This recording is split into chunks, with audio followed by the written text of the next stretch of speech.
You're watching Real Simple News with Cale McCullough on Saturday, August 15th, 1984. And today in dystopian America, violent black looter mob standoffs, fights, and riots erupt around the country.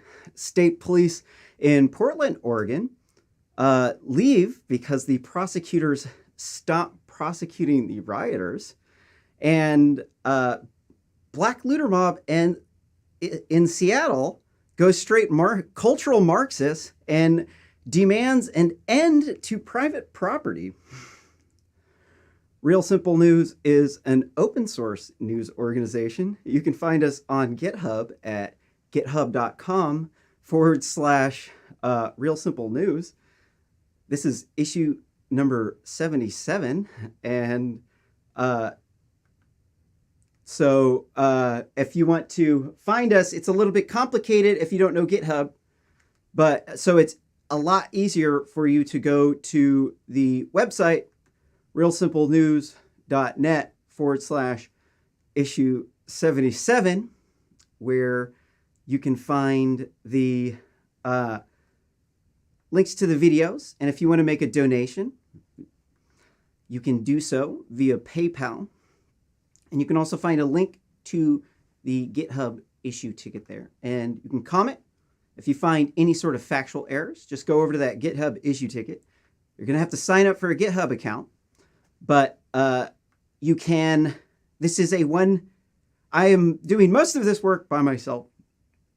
So we do actually need to hire people to, make everything go smoothly, because there's a lot of little details.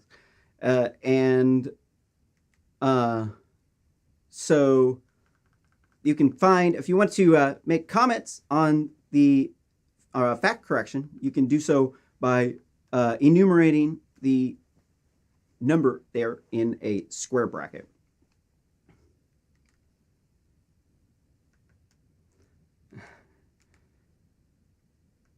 And for instance, because I forgot to think about something, I have to move the TV. Sorry. Fund the show so that I don't have any errors like this. Right.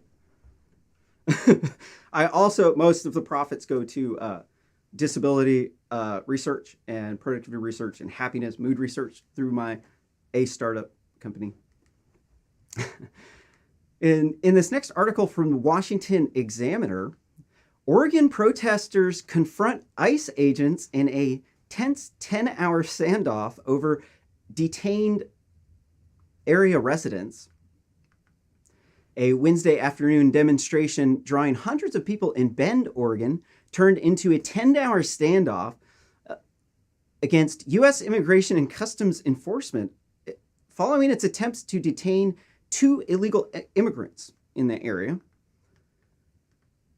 The 2 illegal immigrants were detained, were reportedly lived in the area for a decade. According to the report from Oregon Public Broadcasting, they were held in a Bend parking lot by ICE agents who were confronted by a crowd demanding that we harbor illegal immigrants, because it's actually a federal crime for you to encourage illegal immigrants to stay. 56% of illegal immigrants are from Mexico. And Mexico is 150 million people. So that's 1 in 20 Mexican citizens is in the United States illegally. 4 in 5 border crossers don't get caught. There's 20 illegal immigrants for every homeless person on the street. And almost 11 of them are Mexicans. And they're bringing in all kinds of narcotics. And if you don't enforce your border, your neighbors will slowly start to spill over the border, and they will slowly annex your territory. California is the 6th largest economy in the world. And Mexico would just love to take that from us without a war. That would be ideal, because they think that they deserve to have Mexico, because they think that because the Spaniards, the conquistadors, that came and enslaved and brutalized all the people and then created the Mexicans, who are notorious racist. They think that because there was a very small amount of conquistadors that were in that region in California, whenever America annexed that territory, that territory belongs to them, so they don't need to respect our borders. And this is the mentality that they have, and it's all a bunch of nonsense bullshit. They think the white man killed the American Indians because they didn't have wheels and they didn't have smallpox medication. You know, if they just had smallpox medication that the white man invented, then they would still be in control. And so with that, I'd like to say that because Africans were the first people in the world, they then control the entire world. Because, of course, that's just absolutely batshit crazy. But this is the world that we live in. The families of these two illegal immigrants were reportedly at the scene with Bend police, who were told the protesters to disperse for unlawful trespass. The Bend Police Department said it was previously aware of ICE activity in the area. A state sanctuary law put into place by some ridiculously stupid Democrats who are bringing lawlessness to our... These Democrats are all about lawlessness. They...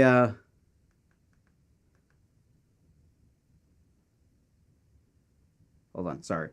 Agents were wearing riot gear, using pepper spray on the rioters, many of them who urged the crowd to remain calm and held a sit-down protest around the buses late into the night. ICE agents reportedly led detainees out of the parking lot and away from the crowd as the night wore on.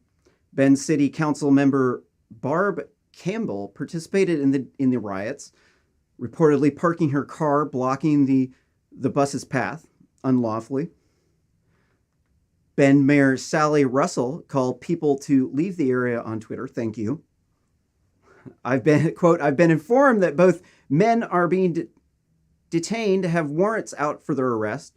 This is not a sweep for undocumented immigrants, although they should be doing a very broad sweep, because that would be harboring illegal immigrants if we didn't actually enforce our border laws.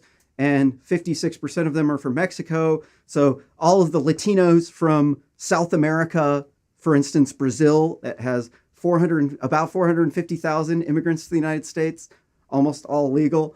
They look at that and they're like, okay, why on earth would I support illegal immigration if 56% of them are going to be from Mexico?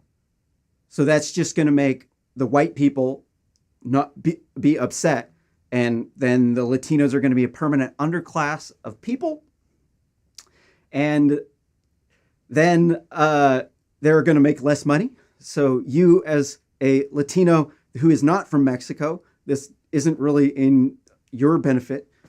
In fact, your children could get hooked on the narcotics, the meth, fentanyl, and cocaine that they're bringing up. Although that one's really not that bad. But they want you to think that everybody who is a Latino supports illegal immigration. But this is actually false. Actually, only the Democrat Latinos support that. And that's about 2/3 of them. And the other third of them are Republicans. They want to build the wall. I personally want to build the moat. This is my platform for my presidential run in 2024. I'm going to build a moat along the southern border, and I'm going to fill it up with snakes, sharks with lasers on their heads, piranhas, eels, and then we're going to have lions and tigers and bears and you can go there, and this isn't racist because there's going to be a petting zoo there, and people from both sides of the border will be able to come, and you can see your family there at the petting zoo, and it'll be a tourist attraction. It'll bring in money for the areas there. So you should vote for Cale McCullough in 2024 so that we can build the moat. Also, 2, we are also going to build a wall all the way up the eastern border or seacoast so that we can keep those filthy, stinking Europeans out from stealing our jobs. That's a joke, of course. So let's see, do they have the videos here?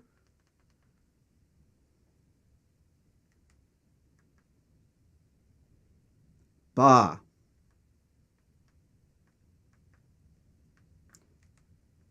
I don't see the, was there a video up here?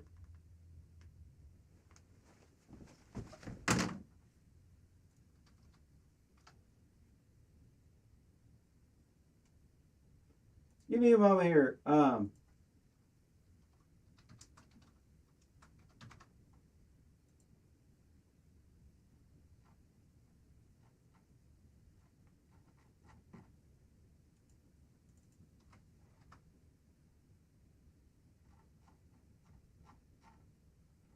Okay, well, I had the video, but I lost it. Apologies if you make a donation to the show. Stuff like that won't happen because there's a lot of slides up here. It's really easy to lose one. So in this next fake news article from the Daily Fake Mail, armed white supremacist groups fight black looter mob Antifa at far right, quote, far right rally in Stone Mountain. Riot in after rival group clashed at the home of Confederate monument. Sorry, riot cops moved in. This website has issues. Pro-Confederate and white supremacy groups, quote unquote, gathered near Stone Mountain in Georgia on Saturday. The park is famed for its giant sculpture of Confederate leaders. Was closed ahead of the quote-unquote far-right rally after officials feared it would spark violence between rival groups. The 3 Percenters militia had applied to hold the event on park grounds, but they were denied a permit, and which is, a little bit frustrating because they had that terrorist group, the I'm Not Effing Around Coalition, the one that goes around with guns and intimidates people, demanding for reparations, saying, I'm your worst effing enemy, give me money. The ones that really hate these people and go out there with guns looking to try to kill people, and they end up terrorizing the neighborhood there. Yeah, they didn't apply for a permit, and the police allowed them there, but the 3 Percenters applied for a permit and then were denied. The rally continued anyways, with participants gathering in downtown Stone Mountain with guns, Confederate and U.S. flags. Meanwhile, hundreds of counter-protesters, many of them who wore shirts expressing support for black looter mobs, descended on the event. Tensions between the two rival groups reached a boiling point as brawls broke out in the crowd. And so they're basically saying any group that is a 2A supporter group that would use the Confederate flag to represent Southern heritage, because not everyone views the Confederate battle flag as racist. In fact, it actually was on the Dukes of Hazzard card, and people didn't think of it as racist until this woke bullshit started. That's kind of the way it goes. And let's see. But to them, it's all the same because the Anti-Defamation League had, they classified it as a hate symbol. And so whenever a far leftist group says something, that means it's a fact. Where is the video? Here's the video of the clash.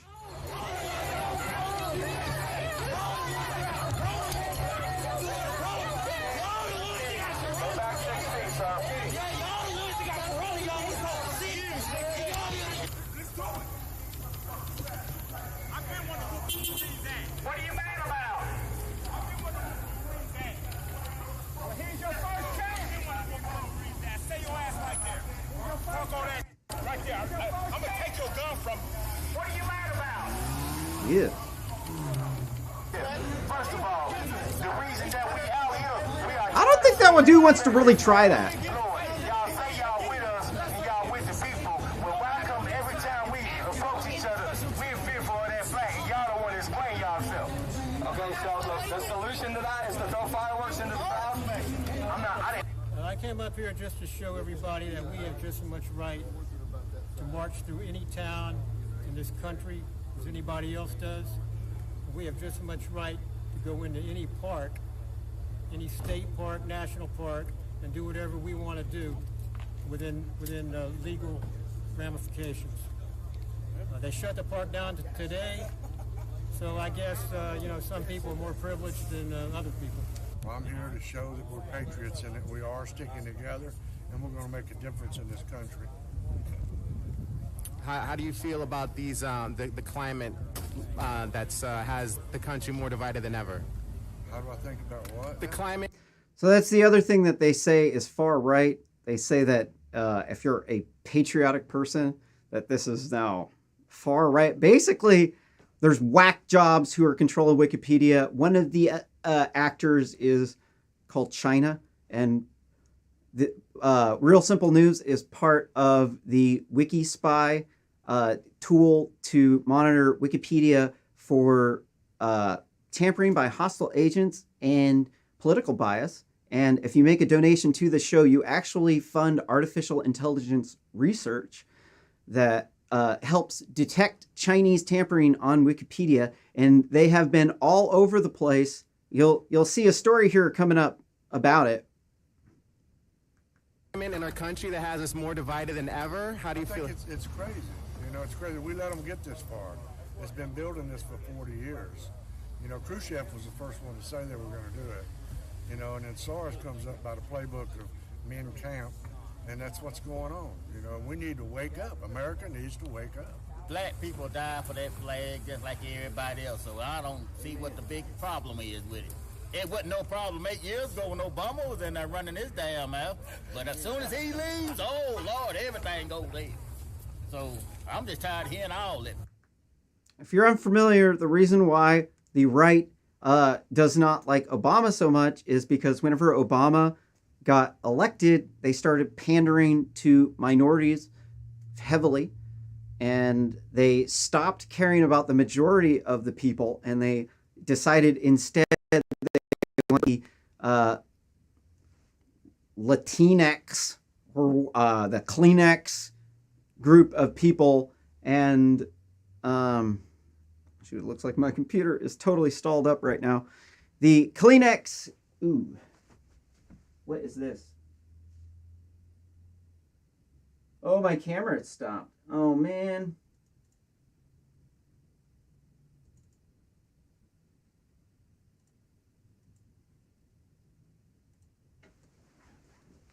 Yes. So, the Kleenex, the women, the African Americans, they need some a Whamburger with the side of quays because apparently they're beta as fuck and like I'm hella alpha and they can't compete with me. So they need a handout.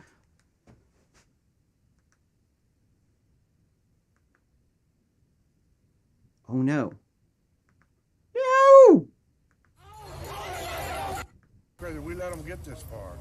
It's been building this for 40 years.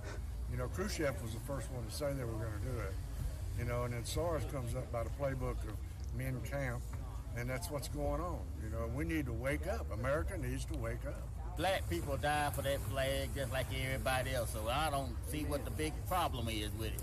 It wasn't no problem 8 years ago when Obama was in there running. Oh, yeah. So the race relations, the Obama thing, people just think Obama was perfect, but actually all the studies show that race relationships went sour, and it's because of the Democrats deciding they were going to bank on bringing in, and these people are the California Democrats that are leading this whole cultural Marxist, we need to replace the white dudes in the workplace and not enforce our immigration policy so that we can replace the white people with the immigrants.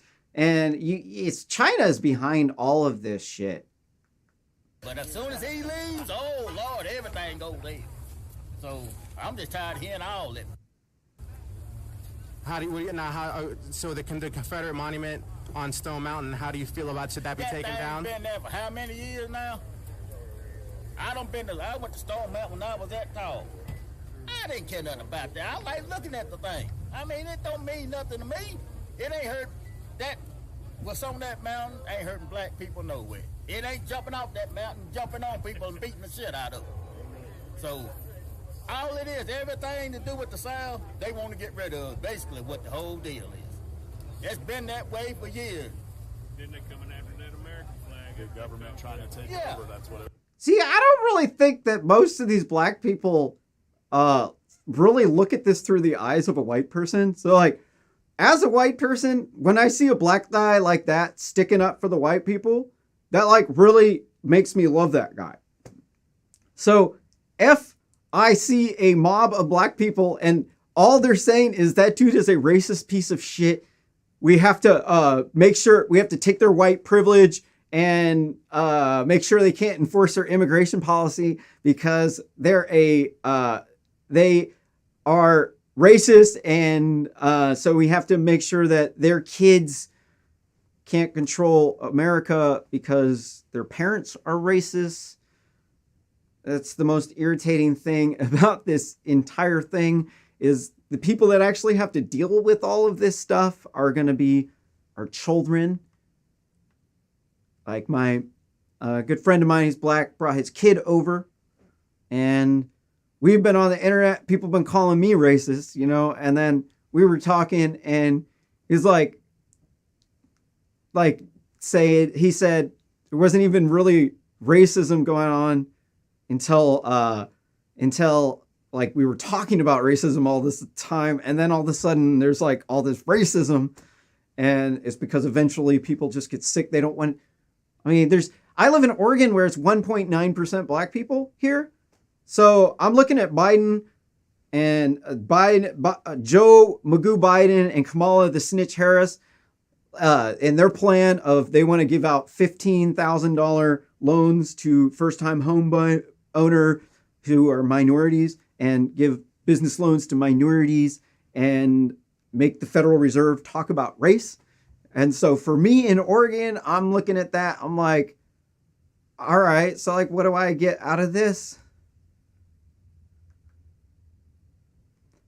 Here in this next tweet from, oh man, why does this do this?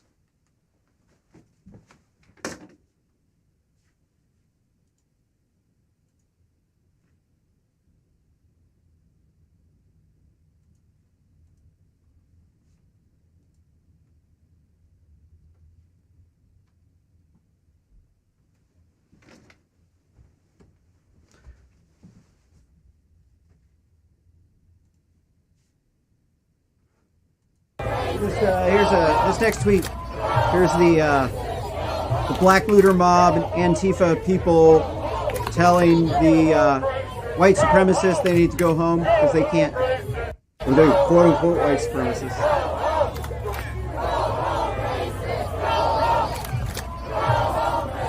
And so they're calling these guys racist because why? Wikipedia. So I discovered that Wikipedia was totally pawned by Chinese because I got banned by somebody who I think was a spy because they were contributing 24/7, and they were editing a lot of stuff that was very sketchy enough to where I had to inform the FBI.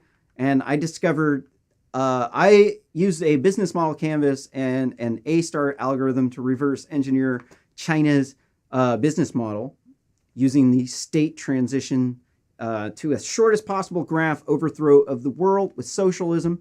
And so one of the things that you need to understand is that Wikipedia is absolutely fake news propaganda mouthpiece for the Chinese Nazi Party. They are called the Chinese Nazi Party, not the Communist Party, because communism by definition means community control, and that everybody has they share it equally. In China, they have hundreds of millions of impoverished Chinese out in the countryside they don't tell you about. They have millions of Uyghur Muslims in concentration re-education camps. And they have filthy, stinking rich Asians. They have a vast difference between the people, the living standard of the people in the country and the people in the city. They have an authoritarian dictatorship who is, the dictator looks exactly like Winnie the Pooh, and he hates it if you call him Winnie the Pooh. So we'd like to tease him by sticking little Winnie the Pooh bears. And so you should do that too. Stick little Winnie the Pooh bears in there everywhere. And they are trying to be the world's #1 superpower. And so this means they also allow private property ownership. And so this is what you call national socialism. Zinni the Pooh, or Xi Jinping, he says he has a different kind of Marxism, but don't be a fool. No, it is National Socialism. There's no other name to what he's doing. So they, along with leftist universities who've been overrun by cultural Marxists through the student governments and the PIRGs, the public interest groups, they have rigged up Wikipedia, and it is completely fake news. So they're saying this a far-right militia movement, paramilitary group, advocates gun ownership rights and residents of the U.S. federal government involved in local affairs. I'm sorry.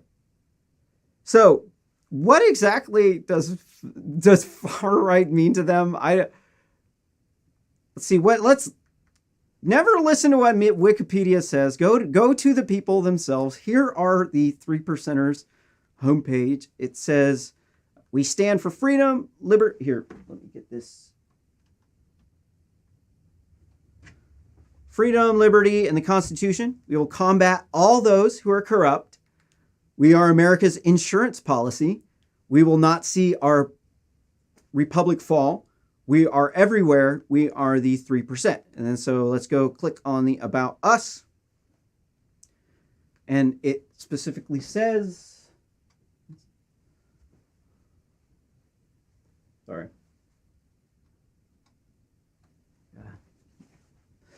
Sorry, people on smartphones aren't going to be able to read this, but I'll read it for you. The 3 Percenters Original is a national organization made up of patriotic citizens who love their country, freedom, and their liberty. We are committed to standing against and exposing corruption and injustice. First and foremost, we are not racist, nor are we white supremacists. This organization is made up of patriots of all races, colors, creeds, religions, background, ethnicities, orientations, you name it. There have been news articles spun up in the past that portray people claiming that there are 3 percenters having committed horrific acts of violence. We denounce each of these people and their actions in our blog. All of these cases, these people are neither part of the organization, nor do they share the same views we do. We invite all people to join us. Anyone who claims they are white supremacists or racists or speaks out against ignorance and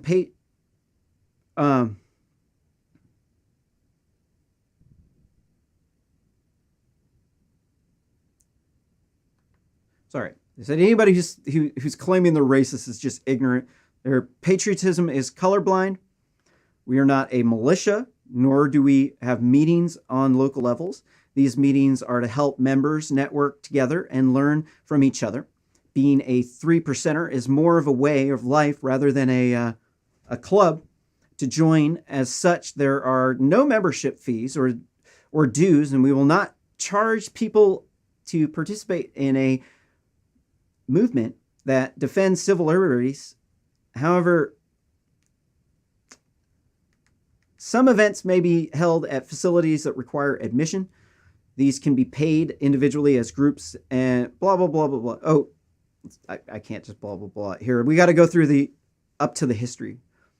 This can be paid individually or as a group or through legal means of fundraising, operations, costs, websites, hosting, forums, domains, stores are all paid for privately by the national leader and aid for procedures online, the store that are maintains, and mostly we are an open source community, meaning that we help each other and try not to rely on the parties or institutions that cost money for our organizations. We're constant. Okay, obviously the person who wrote this is a programmer who's into open source programming. Obviously, I'm an open source programmer. This is like ding, ding, ding, ding, ding. We try not to rely on parties and institutions that cost money for our operations. We consist exclusively of volunteers, and no member on any level are paid, provided, or on any payroll provided by our organization. We are not anti-government. In fact, we are very pro-government, so long as the government abides by the Constitution, doesn't overstep the bounds, and remains for the people and by the people. Our goal is to utilize these fail-safe, but place our founders in... the fail-safe put in place by our founders to rein in government overreach and push back against tyranny. We are working to preserve the intent of our government as designed. We do not intend to implement our own government. There's often a misconception that we are wanting to overthrow the government. This is simply not true. And false rumor trying to paint our movement as anti-government. We don't seek to incite a revolution. However, we do defend ourselves when necessary. We are not here to create violence. Violence should always be a last resort, and even when it should only be in a defensive nature. So here you heard it from the horse's mouth. I'm going to take just a second to move this camera over because I can't read. I'm sorry. Sorry. Donate to the show so that we don't have problems like that. Also, too, the best thing that you can do is to help this program grow is to like this video, subscribe to Real Simple News on YouTube, and follow me, Cale McCullough, on Facebook, and share this video on social media, and then that'll help the channel grow. It really does actually help quite a bit. So what does right and left even mean? Because people are completely ignorant today of what this actually means. The right-left political spectrum has all up until the day of Rush Limbaugh always meant that it was a flat social hierarchy on the left versus a social hierarchy on the right. And so the ideology that is the farthest technically or conceptually the farthest on the left is communism, with the flattest hierarchy, has 4 tiers, which I think is kind of silly. Well, everything about it is silly. Then the farthest one on the right is National Socialism, which is your ultra ethno-nationalism with concentration camps where you can own private property, but the government can just come and take your business anytime they want. That's the key about National Socialism. That's the key differentiating figure between it and communism, is that you are allowed to have private property ownership. You can have a business, but if the government wants to come and take your business and use it for whatever they want, they're allowed to do that. That would be what China is doing. This is why they are called the Chinese Nazi Party. So, oh shoot. So obviously that was not what I wanted to do. So obviously what they're telling us about far right is not right. So let's look it up. What does it mean?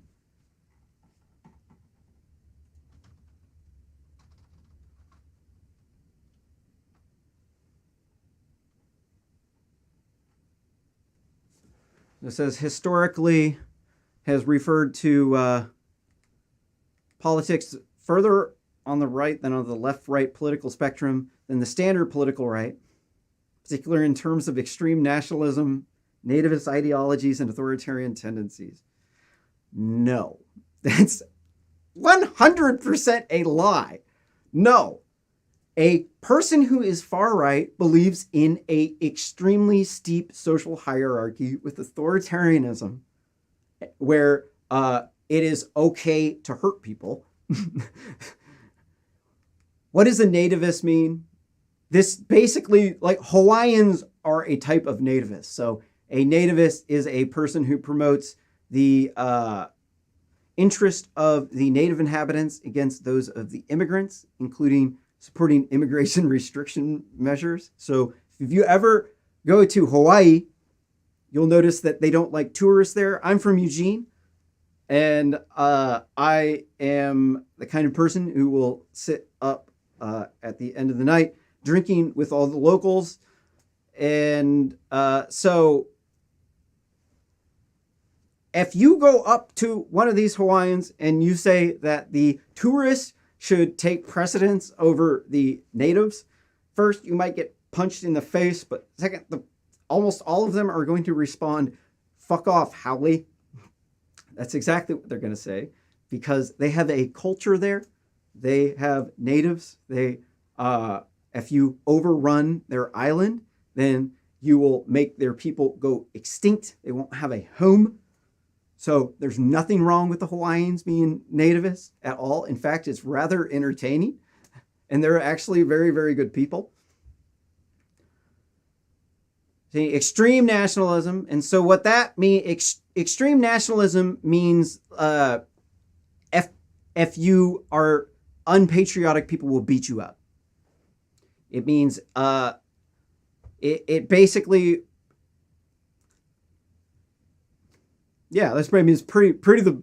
It's where if you are a political enemy, you'll get targeted for retribution, bullying, harassment, hatred, and then authoritarian tendencies. So far right has always been dictators. So communism is conceptually can only happen when the community is in control.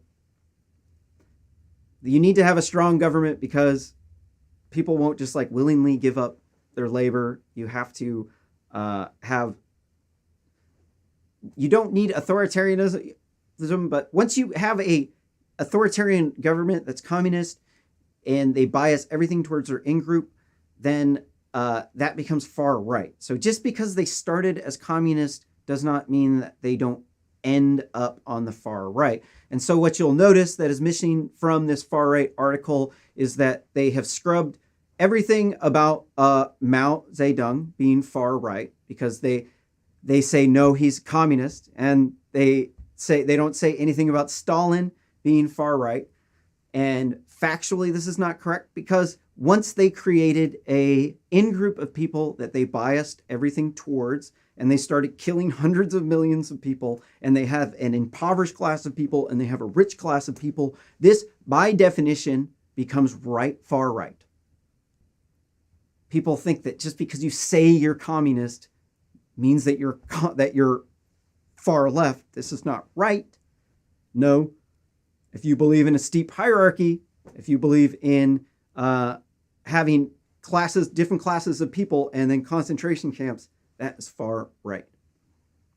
Then you differentiate between the two by whether or not you allow private property and whether or not you have something like English common law.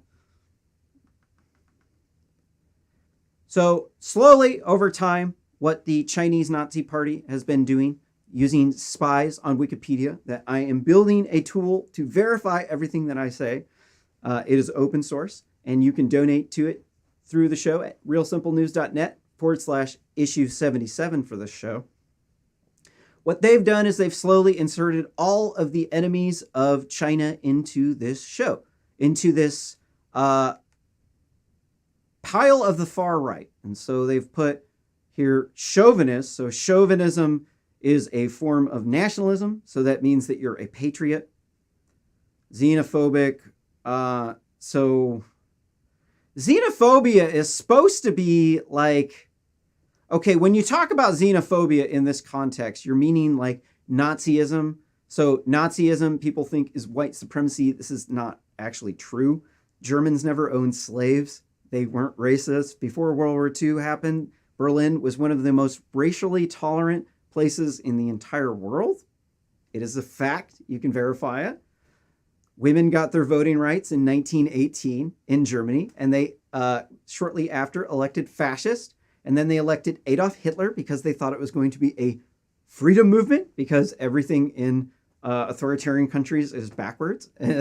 That's how you motivate people to kill hundreds of millions of people, is you tell them it's a freedom movement and the other people took from them and they're oppressing them, and then they will slowly start to turn into bloodthirsty savages wanting to kill the other people.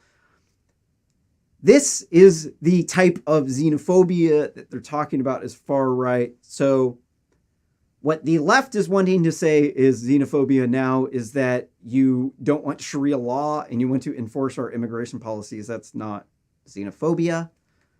So theocratic, they're saying a theocracy is a form of far-right government. So apparently Israel is a far-right form of government. This is not true. That is absolutely false. Racist, they say anything that's racist is far-right. Now, racist can be far-right if the if it's systemic racism, which doesn't exist in America. That is actually false. It's actually painted off of a bunch of false facts, such as that African Americans get longer prison sentences. This is not true. No, they have a 5 to 10, depending on what you want to look at, increase ratio of violent crime. And it just so happens that if you commit crimes and you have violent crimes on your rap sheet, you get a longer prison sentence. Also, another one is that black people get discriminated on by their names. This is not true. It's actually Billy Bob and Leroy actually have the same probability chance of getting their resume thrown in the trash can by an ivory tower liberal as Watermella or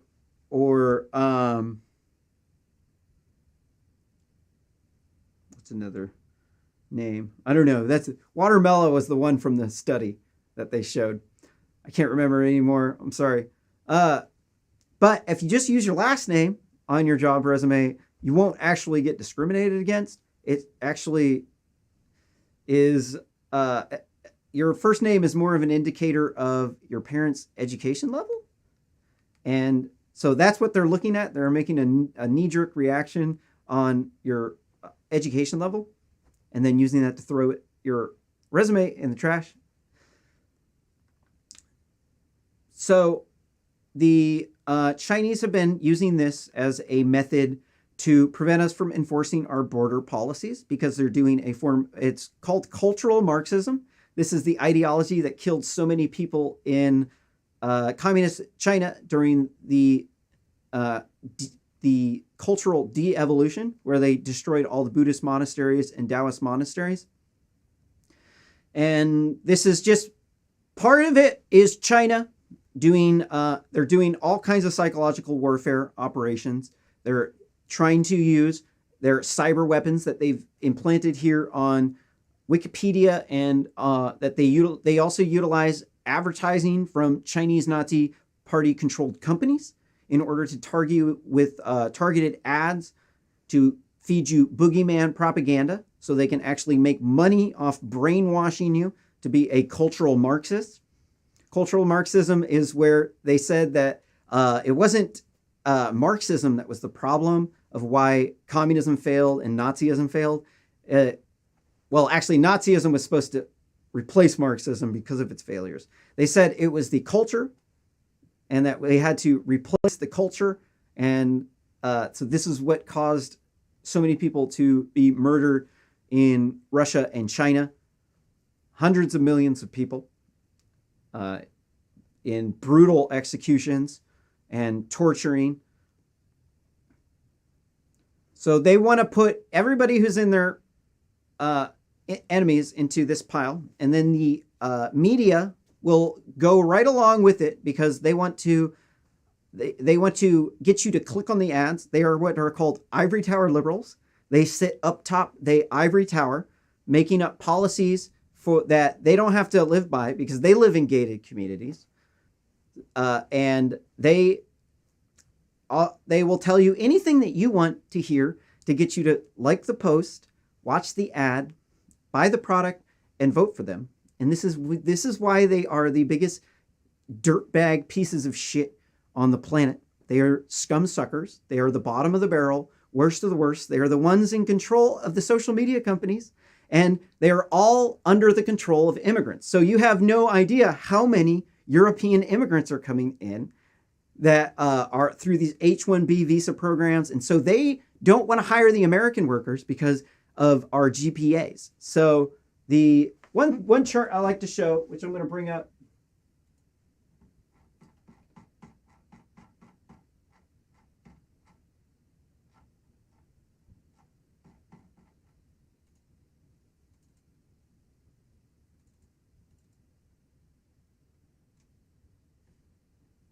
So here is the chart of GPAs in the United States by race. And so what you can,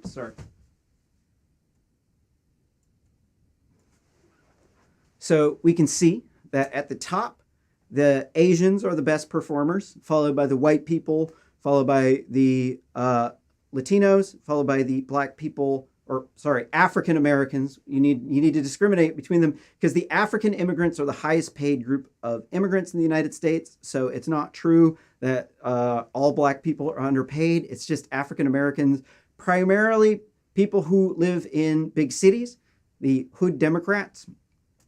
So the white people's grades are not good enough. So the 3.909, 3.0 is the cutoff at most of these engineering schools. I'm an engineer. And they will kick you out if it goes under 3.0. So a lot of white guys can't cut it in the program. I used to work as a minority outreach advisor for Portland State University. My job was to hire minorities to fire white males. And it was because there's too many white males and their GPAs too low. So we have to replace them with the minorities because we need to get the Asians because the Asians GPAs are way better. And so my boss was a Latina, and she told us that we weren't supposed to recruit the African Americans because their GPAs were too low, that we had to, that we were looking for Asians, Latinos, and women. And you look at these GPAs and you're like, well, that one's 2.89, 84. It's like, wait a minute. Let me get this straight. So the white guy's GPA is too low. All right. Like all the poor guys, their GPAs are too low. So we're not looking for white males. We're looking for Asians, Latinos, and then women. And why on earth would we be looking for Latinos then if the GPAs are under the 3.0 entry GPA that we're looking for? Well, the answer to that is it would be completely racist of them if they just said, didn't include also the Latinos. But the other real reason is that in Oregon, there's only 1.9% black people here. So it's a numbers thing. There's not enough black people to be pissed off, and their grades are very low here in Oregon. So it's when they say they're hiring minorities for diversity, it's a scam. It's called the Doctrine of Diversity, and it's basically religious dogma surrounding diversity where they all get around in these circles at the universities, and everybody has to say the token anti-racist statement. Say, no, I'm a feminist. I am he, him, she, her. And if you go against this dogma, you will be fired and replaced. And this is why the universities have been radicalized in the United States. So let's look more here at what are they doing here in Louisiana. They here's a one of these not effing around coalition guys. Why are you guys out here with guns? Why not? Those guys came on Sunday and they tried to intimidate some innocent women, ladies, unarmed men. They got one of them right here. They got one of them right there. Just post up right there. Just people right there. We came out here because those guys came out here trying to intimidate those girls, and they thought that they were gonna have it easy. But one phone call was made, and the whole and So they're playing a game of telephone. everybody came down here armed. No bullshit. And Louisiana is a total gun state. Yeah, it's an open carry state, so that's open carry. So that's why we out here. So they came down there with guns to shoot people. Who came out here this weekend? Who are you talking about? The Confederates. You watch the news, right? What station you with? KTBA. KTB. Oh, y'all ain't keeping up with that? You notice they say the Confederates, right? That's like an enemy. That's the way that you would describe an enemy. I bet. So Why are you guys out here with guns? why not? Those guys. They're you heard it right there. They're looking for a fight. This next article from the New York Post: state police to leave Portland after 2 weeks of protecting the federal courthouse. Oregon State Police are leaving Portland after a 2-week assignment to help protect the federal courthouse. It's been a target of rioters during months of conflict in Oregon's largest city. So they keep saying protest. They're riots at this point in time. They're not protests. They're just riots. The state police are, quote, continually reassessing our resources and the needs for our partner agencies. And at this time, we are inclined to move those resources back to the counties where prosecution of criminal conduct is still a priority. Captain Timothy R. Fox told television stations last night was our last night in Portland. Nights of unrest that increasingly targeted the Mark O. Hatfield U.S. courthouse previously prompted President Donald Trump, the king of memes, to dispatch U.S. agents to guard the building in July, which reinvigorated black looter mobs to riot and often end in violent clashes. The U.S. agents started drawing down in late July under the agreement between the U.S. Department of Homeland Security and Democratic Governor Kate Brown, the corrupt Democrat, who includes state troopers taking their place for 2 weeks. Earlier this week, newly elected Multnomah County DA Mike Schmidt decided not to prosecute people arrested for nonviolent misdemeanors. Since the riots began, over 500 people rioters have been arrested. So far, fewer than 50 rioters have been prosecuted. That's like 10% of them. Schmidt had said the new policy recognizes the outrage and frustration over history of racial injustice and fake news on social media that has led to the riots, as well as political realities of the court system, which is running months behind the process in processing cases because of COVID-19. Rioters returned to the courthouse Wednesday night as clashes continued into the morning hours, as soon as people threw objects as well as set off fireworks, and police used tear gas on the mob. Authorities said 2 protesters were arrested and 1 suffered hand wounds described to be serious. Oops. This next article from the New York Post: Portland police clash with projectile throwing protesters. Portland police once again tangled with protesters Friday night, with officers ordering certain groups of people to disperse, claiming they were throwing objects at cops. Several news outlets reported paint bombs and other projectiles were aimed at police, officers said. So cops blocked a crowd of rioters in North Portland, declared it an unlawful assembly, ABC News reported Saturday. Anyone who ignores the order faces arrest, being tear gassed, police said. And so these are the state police. These aren't these are not the federal police. These are, they're using the same tactics, and that's because they have to, not because they want to. Officers also shoved people, shot them at impact munitions, set off smoke devices after rioters threw water bottles and paint at the cops. The Oregonian reported. So here's some videos of the Black Looter Mob riot. So in this one, conservative flag waving event outside of the Justice Center downtown, were confronted by Antifa. Oh shit! Someone just shot at us! Go! So there's some gunshots.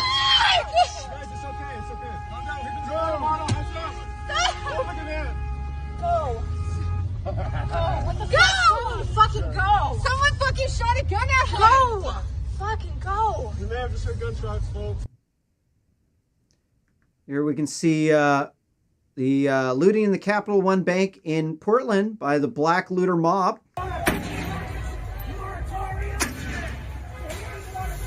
Here you can see privileged white people looting and rioting for black people.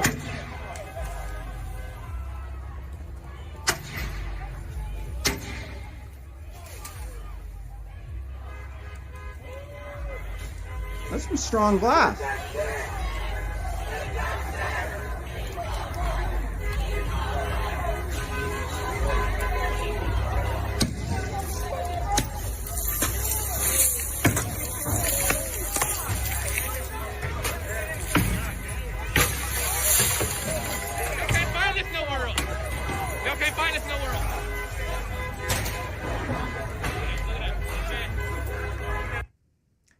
In this next tweet, we can see shots fired at the Black Looter Mob riots.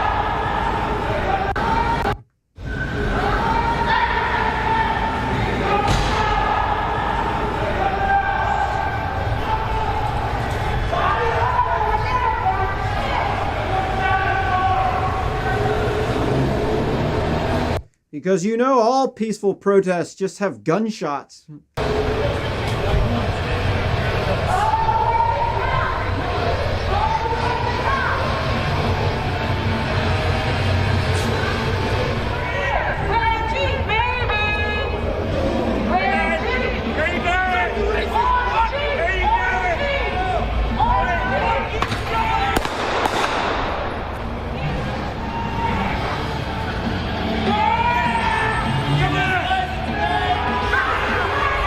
It ain't a peaceful protest without gunshots.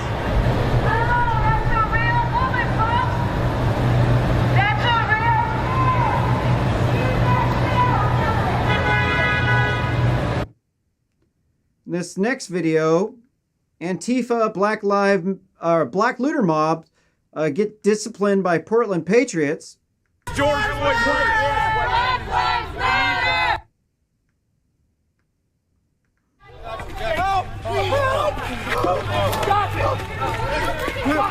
Well, that smells like bear man. Where's George Floyd? Black Lives Matter. Black Lives Matter. Black Lives Matter. Black Lives Matter. Black Lives Matter. Black Lives Matter. Fucking a Nazi? Was that one on you? Woo! Black Lives Matter. White feminists are crazy as fuck. Remember when we got you kicked out of the courthouse, you fat fuck? Remember that? Yeah. With that woman who works at Sisters of the Road. Remember when we got kicked out of the courthouse for being a fascist? Your buddy who just got arrested a couple nights ago. Remember when you get kicked out of the courthouse for being a piece of shit? Remember when we got you kicked out of the courthouse for threatening to kill Joanne Hardesty? I don't recall, and I never threatened to kill anybody. That's a blatant lie. I would love you to pull up a video clip of me saying that I would kill anyone.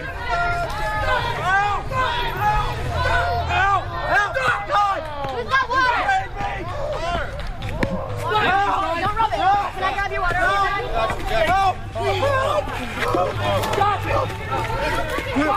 Well, that smells like bear mace.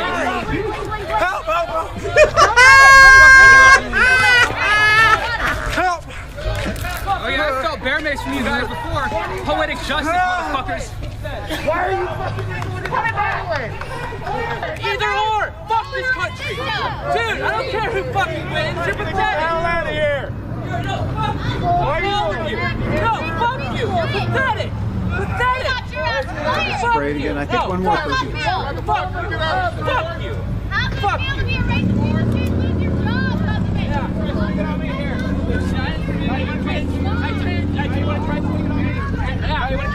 Yeah, dude, man, Come on, Andrew, you're better than this.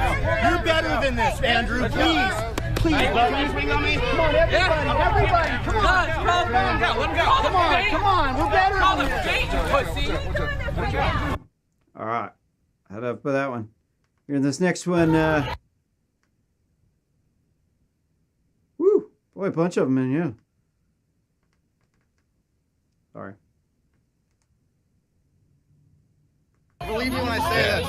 What they're doing has nothing to do with They're why I'm here. You're right. burning buildings and breaking windows and shit. That is not the movement. They're why Yeah, I'm here. not black people don't really support this shit, right? Because they're using the movement as an excuse to fucking tear and burn shit down. I agree. That Marxist shit. Hey. So not all black people support this shit. Very few. Mostly hood Democrats. Yeah.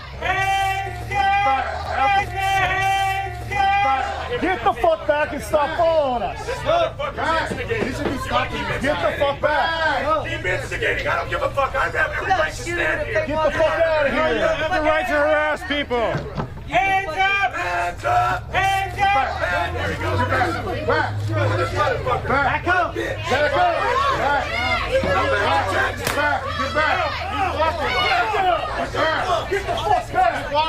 Back up! Get back! Stay back! Keep walking.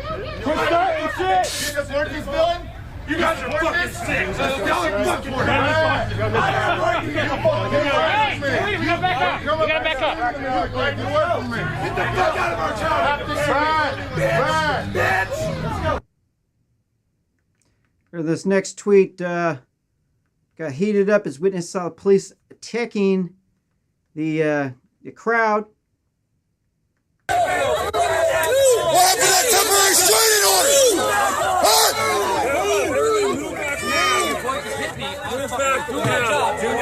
Hit me. Move back. I'm moving back. You just attacked Chris. I'm moving back. That's a legal observer. That's a legal observer. Fuck you, you fucking asshole.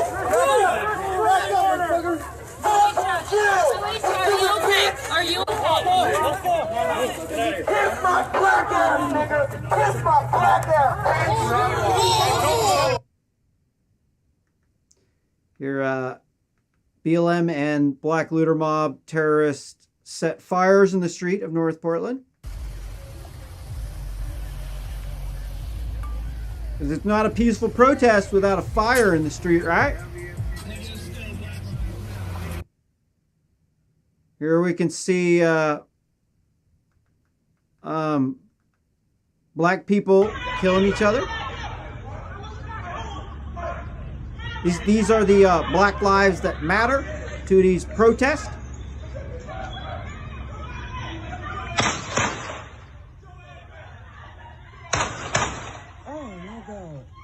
These are the Black Lives That Matter. There's murder rampages going on all around America right now. And here's another video. I don't know where this is from.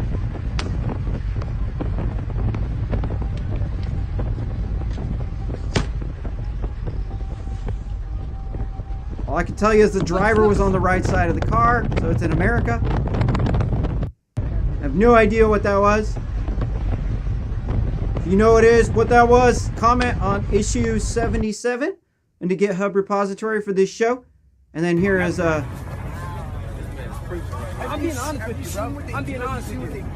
Here is a black man exposing a brainwashed white feminist to the truth. I want to tell you something right now. African Americans make up 13% of the population, yet commit over 50% of the violent gun and drug crime in the United States. And you don't think there's a problem? No, that's true. It's 55%. Okay. Right? So 95% of that is to other blacks. So me as an African American, I have a 2,000 time more likelihood to be shot and killed by another black man leaving this event than I do by a white person, a police officer, and a neo-Nazi. I live in Oregon, a state with 1.9% black people.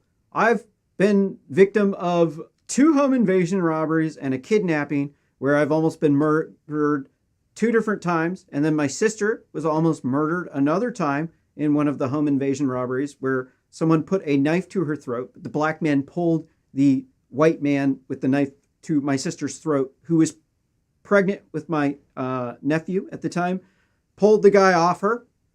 And the other home invasion robbery was at gunpoint at my house. And then my fiance was pregnant at the time with my child. And then again, I was almost killed by a serial killer gangbanger from Atlanta in an RV in Eugene. And I tell this story a lot on Real Simple News, so I'm not going to tell it again. But it was absolutely terrifying. It was a standoff between a serial killer and a pregnant woman pointing guns at each other. And I don't know if the woman is alive because the serial killer threatened to kill me and everyone in my house and burn down my house if I told anyone. So this is how I know about the violence in the African American community. It's really bad. There's 1.9% black people here, and all 3 times when me and my family have almost been murdered, there's been a black person there. So that's pretty sketchy. Portland, the black people commit 300 or 3 times as much crime as white people do. So here's a video of a hood Democrat knocking out a disabled person like a scumbag piece of shit. They think it's funny. Oh! Young man! Wake your head up, bro! Wake up, nigga! Wake up! Never understand why they call themselves the N-word. Here we can see in this next video, looting from Santa Monica, California, outside of the black looter mob riots the mainstream media desperately does not want you to see.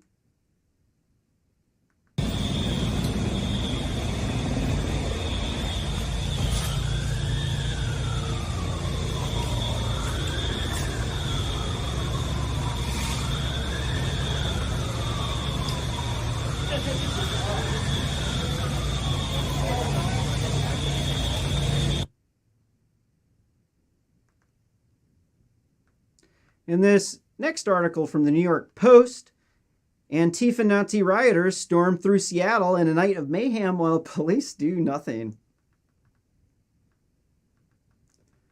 Roving gangs of Antifa Nazis, rioters spend Friday evening rampaging through the streets of Seattle, with police often nowhere to be found, video and eyewitness accounts show. Video shared by journalist Andy No shows mobs of individuals clad in black destroying private property, smashing windows, and spray painting anything in sight, all with impunity. Masquerading Antifa Black Bloc in Seattle smash up property as they march through the city. People watch it with disbelief. No police, No reported while sharing a video. Some rioters carried shields emboldened with the slogans F the police. Ordinary Seattleites witnessing the chaos stood in silent disbelief. Mostly stood in silent disbelief.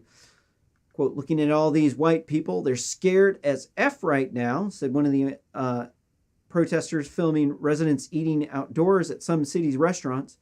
Other video from the scene shows a cavalcade of 20 police vehicles approaching the scene before protesters block their advance with dumpsters. Where are the videos from it? It's unclear what happened next or whether or not the arrests were made, but here, they're blabbing. Let's go to the tweet. Here's the marauding Antifa Nazi black bloc in Seattle. Smash up property.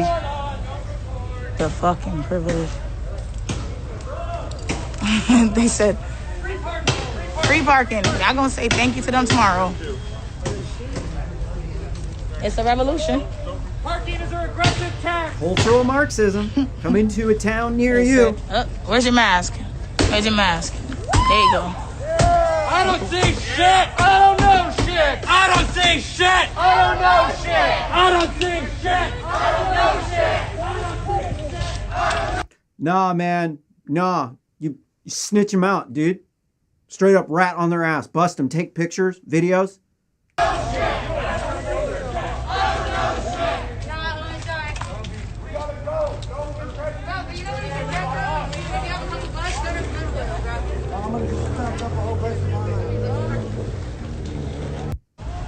They're literally fighting the unjust system.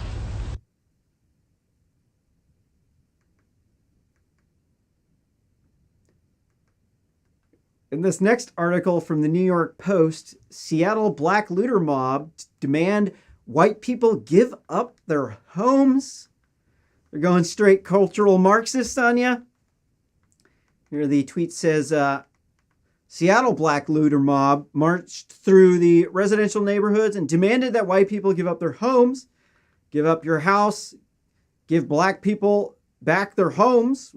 What are you going to do about it? Open up your wallets.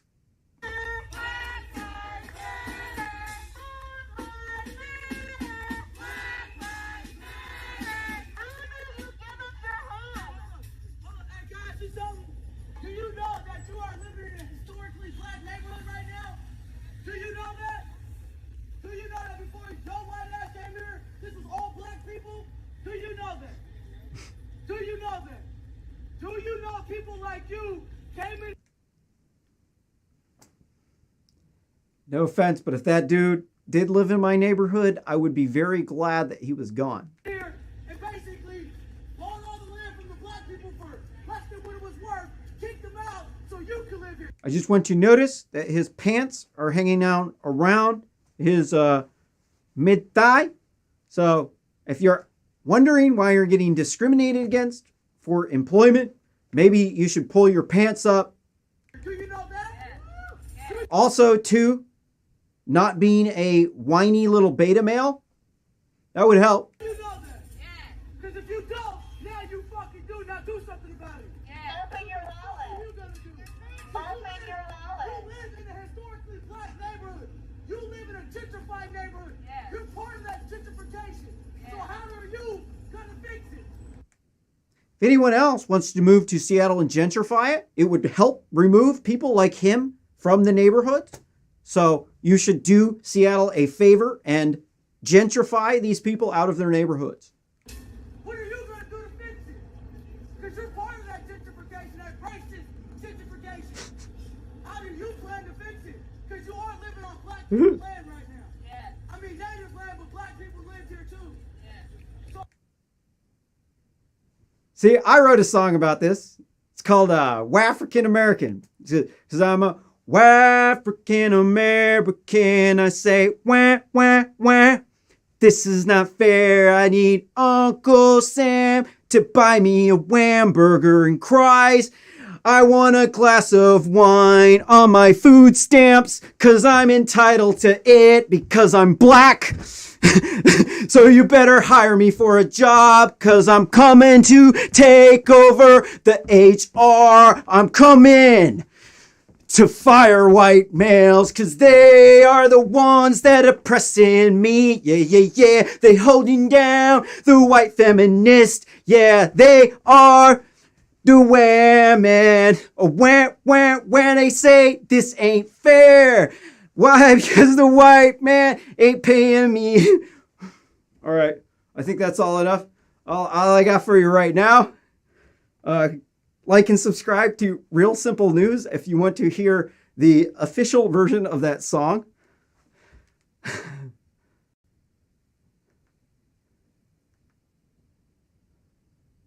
The white feminist part was much more funny, but I've messed it up. Here in this next tweet from Andy No, who do we protect? Black criminals. When I say who do we protect? Who do we protect? You say black criminals. Who do we protect? Black criminals! Who do we protect? Black criminals! Who do we protect? Are these people insane? Really, are they? These people must have gone completely ape shit from the lockdown, dude. Like absolutely batshit crazy. And then they got radicalized on TikTok. That's got to be what's going on, dude. It has to be TikTok. They're getting like brainwashed by Zinni the Pooh.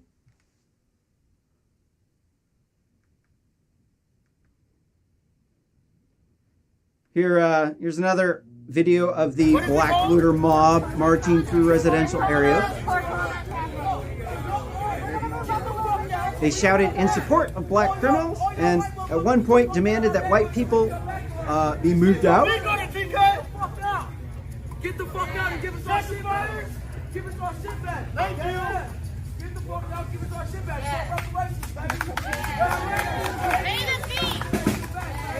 Open your purse. TK, we gotta move up a little. Give it back, man. We're coming for it. Reparation time. Give us our shit back. Give us our community back. Give us our equity back. Give us our equity back. Equity, huh? I'm not a huge football fan either. I take pancakes though.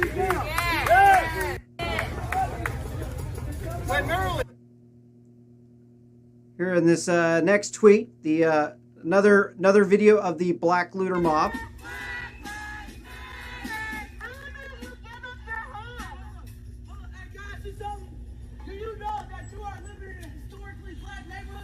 Whoops! I guess that was a duplicate there.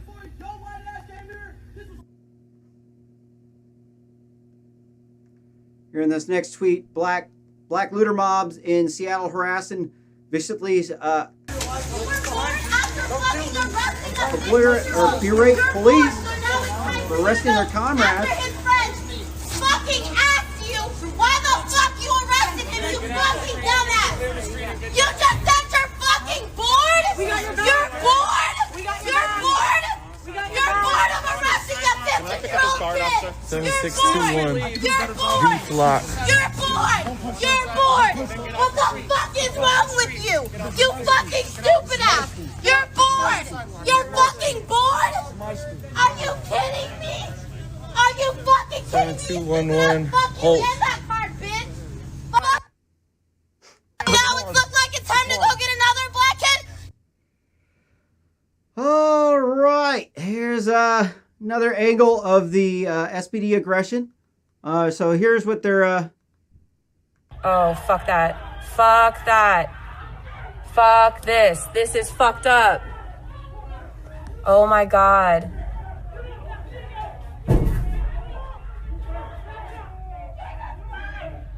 Wow, what the fuck? What the fuck? And he's trying to block our cameras? Wow, what the fuck? Oh, shit. Yeah. Fuck. Everybody else is cheering that they're gone now. Here's another video. The police slashing tires. This is what's going to happen if you go down to the riot to participate. You're going to get your tires slashed.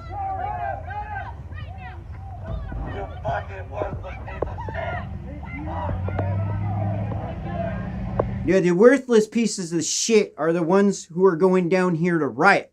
Just to be very clear, if you go down to a riot, you're going to get your tires popped, and you deserve that.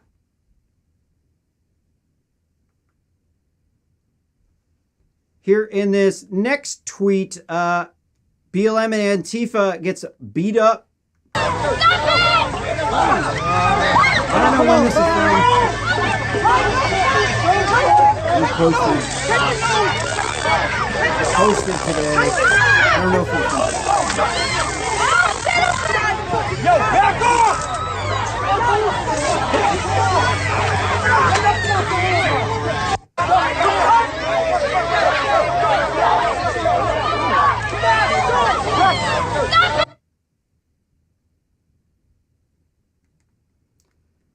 This next article from the Daily Mail, cops released new footage of looters smashing their way into Sunglass Hut, helping themselves to goods during night of violence in Chicago. 2 men were filmed breaking into a store in North Michigan Avenue on Monday. CCTV shows one man was wearing a mask, smashing windows with a hammer. Chicago Police Superintendent David Brown said police would arrest the looters, thank God. Let's just hope that they prosecute them. Avoid a Portland 2.0.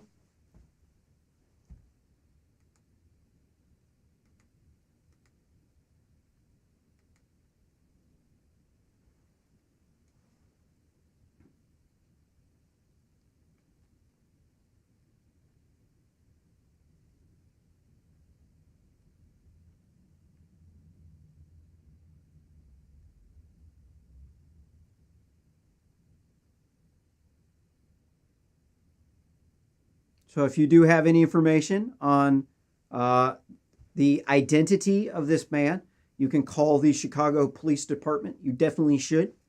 He should go to jail for what he did. He's a little scumbag piece of shit. This is a hood Democrat over here. Hood Democrats, if you're unaware with this terminology, the Democrats owned slaves that started the KKK, and they wore hoods. And so hood Democrats are people from the big city who are low income, and they vote for Democrats. And they're typically minorities or poor whites.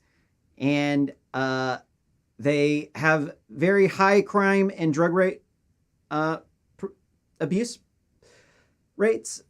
Sorry, drug abuse rates. That's what I meant to say. And they are not very bright. So if you would like to join me in saying F hood Democrats, not really down with the hood Democrats.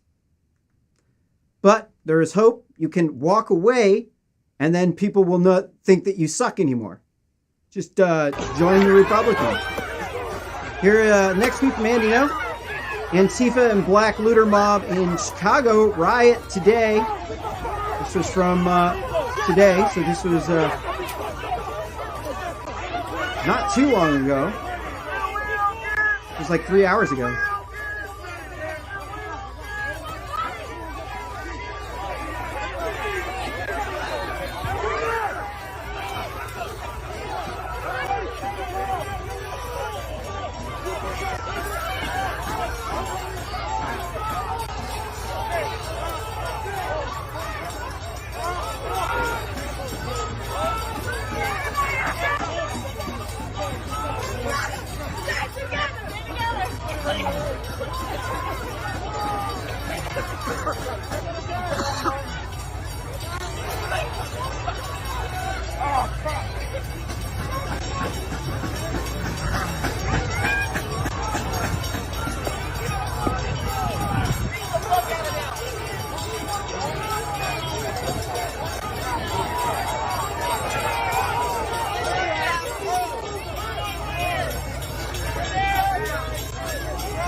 We're not protecting them, no. They're protecting us from them.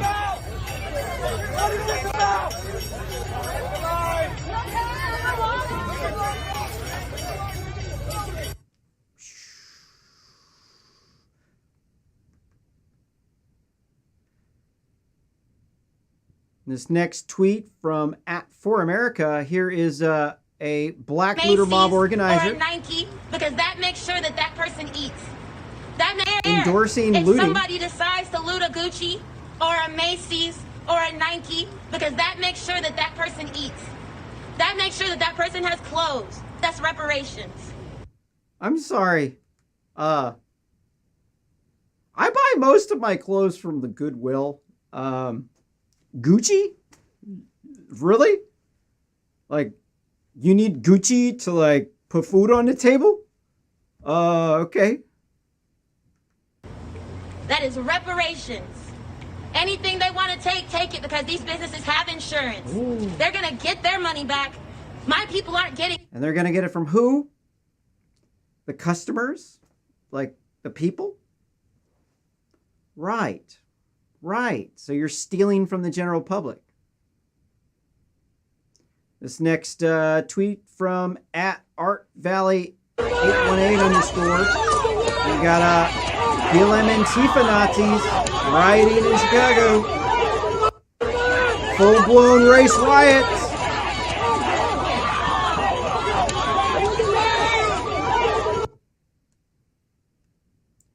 Here in this next tweet from @DaveNewWorld_2, we can see Proud Boys fighting with the Black Looter Mob in Michigan. This tweet was from today.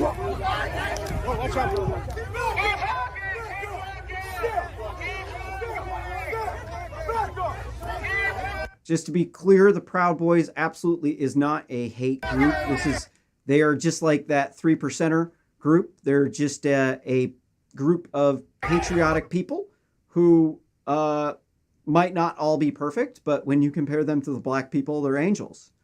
They're not fascist. They're not racist. They were started by Gavin McGines, who's helped start Vice News. And Tim Pool, also too, was in that group of people. So they're just basically making all this stuff up about these people being far right, when in reality, far right means like a dictator, and that would be like China and people who are allies with China. And none of these people are saying anything about the slave labor in China. None of them will riot and loot for any of the people in China who are being brutalized, murdered, tortured. They disappear all the time. You want to talk about real brutality? Look no farther than Zinni the Pooh, dictator of Nazi China. They have millions of Uyghur Muslims in concentration camps, re-educating them. They have hundreds of millions of impoverished Chinese out in the countryside that they use for a baby factory, and it's just bizarre. They have filthy, stinking, rich Asians or Chinese people in the cities, and there's a huge income disparity between the two. They can't share equally with everybody in China because there's too many people, and so they want you to think that they're this rich country, but in reality, that's because they're like have slaves and they're blowing trillions of dollars on the Belt and Road thing, which is really sketchy. You should probably look into that. I'm not going to cover that right now. They have a dictator. They allow private property ownership, and they are attempting to be the world's #1 superpower, all of which combined spell National Socialism. So this is what real far right is China. But China is the one that's backing the Democrats, and the Democrats are on China's side.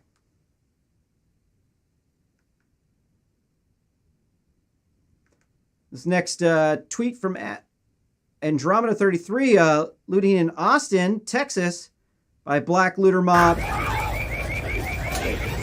are the videos that they don't want you to see. They tweeted this yesterday. This is how hood Democrats behave. This is very common amongst hood Democrats. They don't give an F because they harbor criminals in their midst. This is why they want illegal immigration, because that's their drug connection.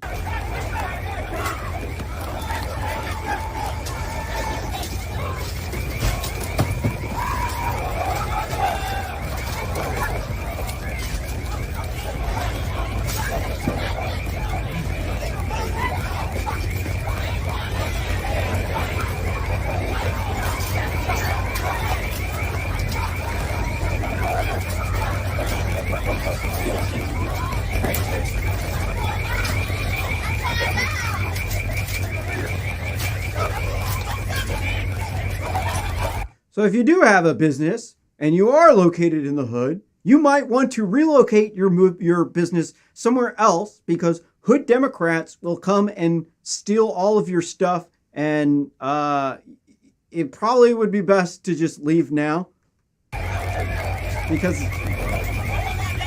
it's only going to be getting worse. This is what happens when Democrats run your city. This next article from the New Yorker says, we should still defund the police. Cuts to public services that might mitigate poverty and promote social mobility have become a perpetual excuse for more policing. So, obviously, the New Yorker is anti-police, and they are pro-cultural Marxism. They are pro-looting and rioting. They would like to see more murders, more gangs, more terrorism. We just want like riots and looting to just be like the normal thing from now on, dude. You know, it's cool, bro. It's cool. They got insurance, man. They can handle it, dude. It's reparations, dude. They owe us. They took from us, man. So that means that we have to be violent and come with guns and loot and rob and kill and terrorize. And obviously, this is completely fucking whack. Definitely not going to be getting the job.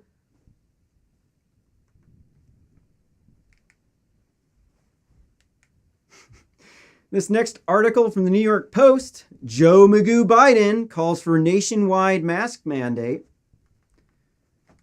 Former Vice President Joe Magoo Biden, who was picked because he was white, called for an immediate nationwide mask mandate for the next 3 months, providing few specifics, but saying the measures could save 40,000 people's lives. Quote, I hope we learned the lesson. Hope the president has learned the lesson. But again, this is not about Democrat, Republican, or Independent. This is about saving lives. He said during a briefing in Wilmington, Delaware. Quote, so it's just institute a mass mandate nationwide starting immediately, and estimate that we'll be saving 40,000 lives in the next 3 months. Once we get that done. And so the problem with this whole idea that we're saving lives from a mask mandate is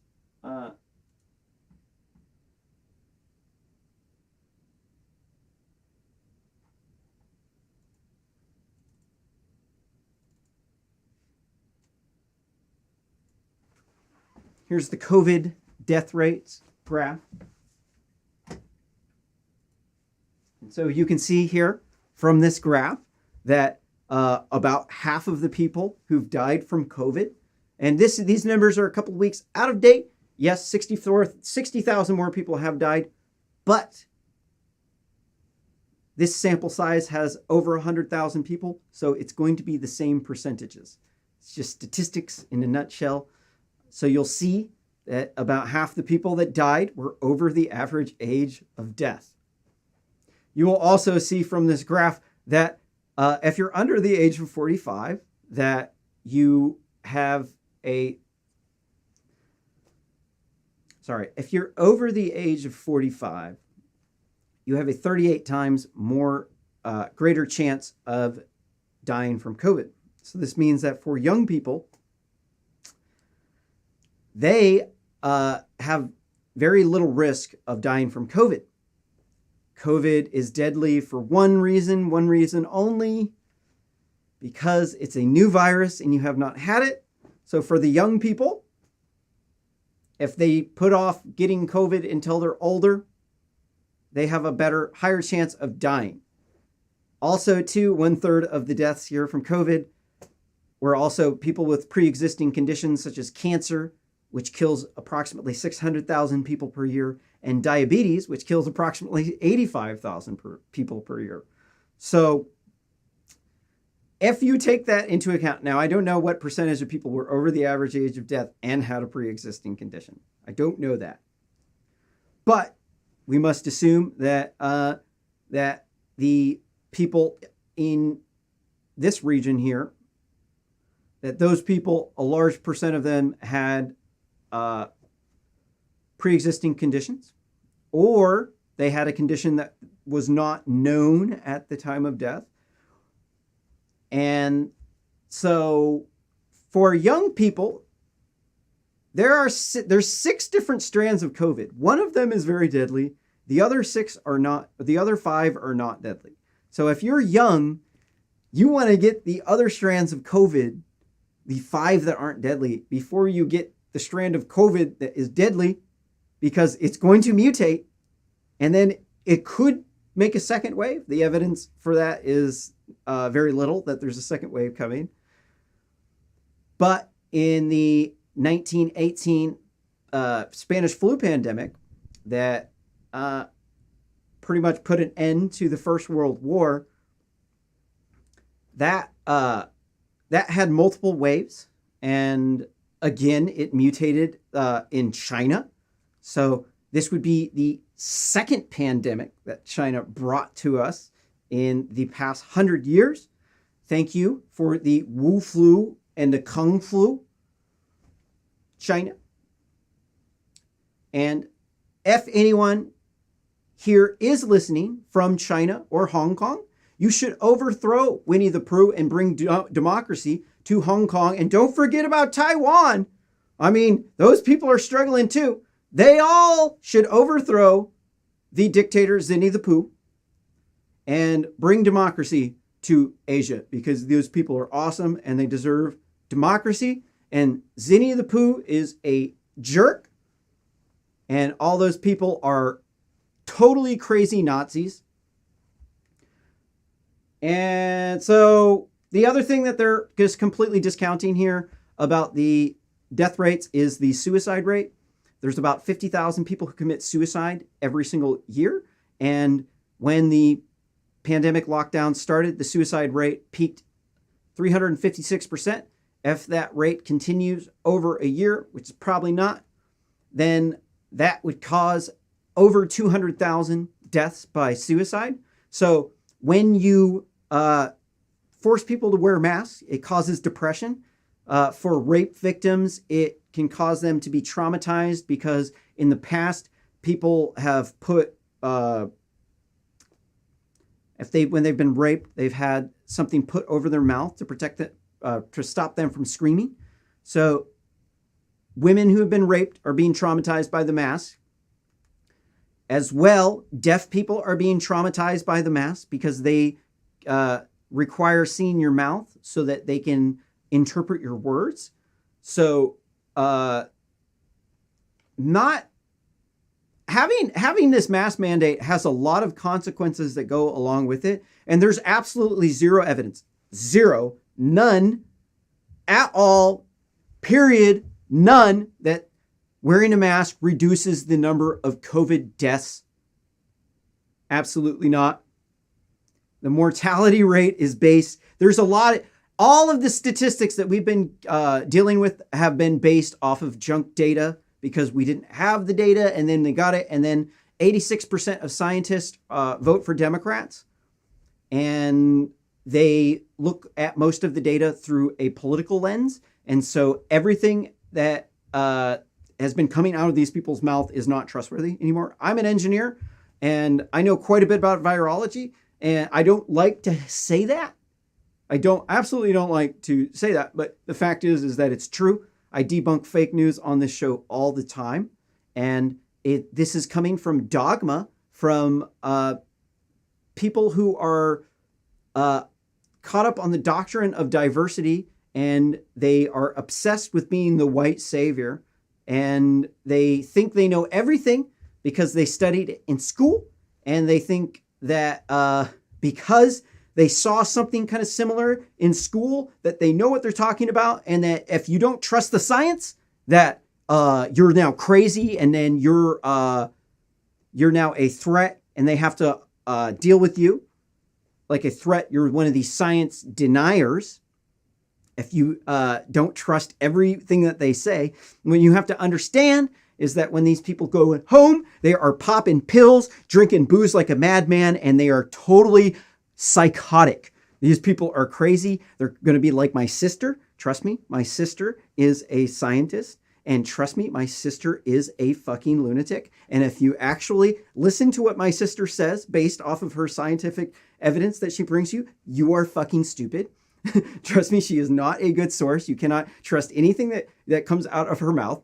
In fact, the last time I heard about my sister, my father had passed away in Mexico, and the people who were at the funeral called and said, "What you have to deal with your sister? She's down here drinking all the tequila, and she's blackout drunk, and she's causing all these problems." You're like, okay, these are the kinds of people that you're trusting now, trusting every single thing that these people say, and then as it turns out, they're totally batshit fucking crazy, dude.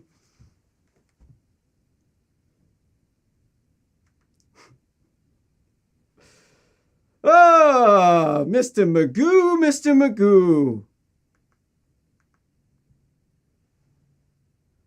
This next article from NBC, when Biden picked Kamala Harris for VP because she's black, they raised $34.2 million in a day and a half. This is why Mr. Magoo picked Kamala Harris.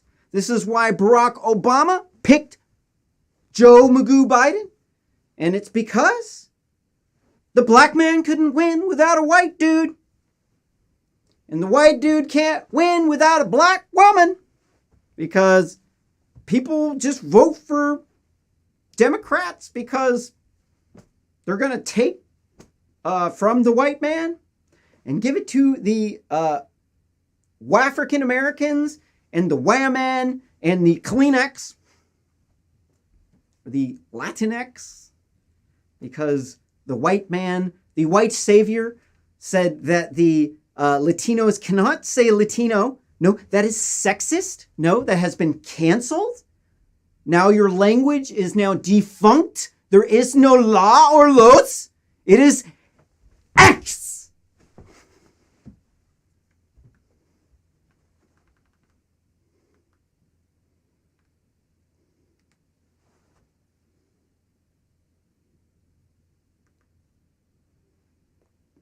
This next article from Newsweek, Kamala the Snitch Harris, Joe Magoo Biden, had the audacity to select a black woman for VP pick.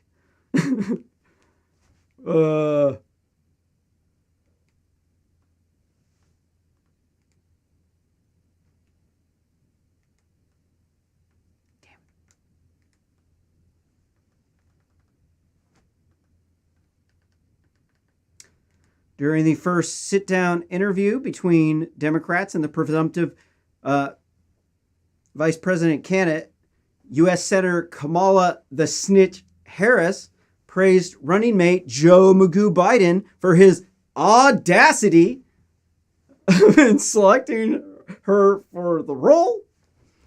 Joe Magoo Biden had the audacity to choose a black woman to be his running mate, end quote. She said during a 30-minute conversation at the 19th Representative Summit on 19th Represents Summit put on by the 19th Texas-based nonprofit news outlet. How incredible is that? And what a statement about Joe Magoo Biden, that he decided that he was going to do that, and that I think it was about breaking one of the most substantial barriers that existed in our country, and that he made that decision at whatever risk that brings. And so apparently Kamala Harris doesn't know what audacity means.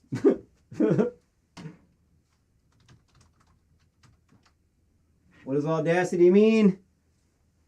Fearless, daring, intrepidity. Bold or insistent headlessness of restraint as those imposed by prudence, property, and conviction, and the active instance of intrepidly or insolent headlessness. So when you say somebody had the audacity to do that, you say that's not like a good thing. Like, it means that you had what is the one? So what is it? What are these insolent?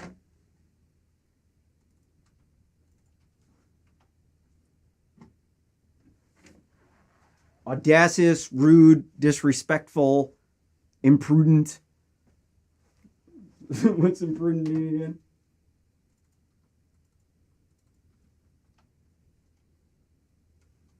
Offensively bold, disrespectful, shameless. So this gets down to the entire problem that Obama started here whenever he started pandering to the African Americans and the Wham-Man and the Kleenex. And they made they made a calculation, an error in judgment. And man, why do I keep closing that?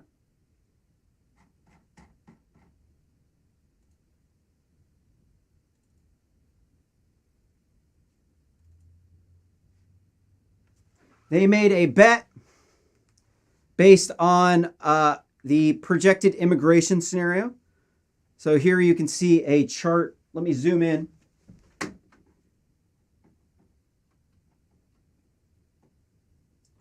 This is from the U.S. Census Bureau. U.S. population 1900 to 2016 and population projections from 2017 to 2060 based on immigration scenario. And so the Democrats, who are controlled by California, the sanctuary state, the state that's been pushing the woke identity politics and preventing us from enforcing our immigration policies by labeling the white man as racist and far right for not harboring illegal immigrants. They made this based off of the projections that basically our birth rate is dipping. So all of the Native Americans. So when I say Native Americans, I don't mean an American Indian. An Amerindian is one of the Native Americans. There are no humans that are native to America. Humans evolved in Africa and they were transported here by humans, and that makes them all not natural. Yes, you heard that right. This is actually our country too. If you don't like that, you're going to have to kill all of us. And we have 88%, white people have 88% of the guns, and most of those belong to Republicans. And we vastly outnumber you. And that would be absolutely crazy genocidal serial killer status to even think that you would even want to take us out like that. But we're not allowed to talk about our birth rates. We're not. Each woman, in order to replace your population, has to have 2.1 children. If you don't, your population goes down. And the white people have a birth rate of 1.6, as well, about the same for the African Americans, and the Asians have a birth rate of about only children. And the Latinos in the U.S. have about the same birth rate as the white people. All of the Native Americans have the same. And when I say Native American, I mean somebody who is born in America who is stereotypical American, not an Amerindian who is one type of American Indian.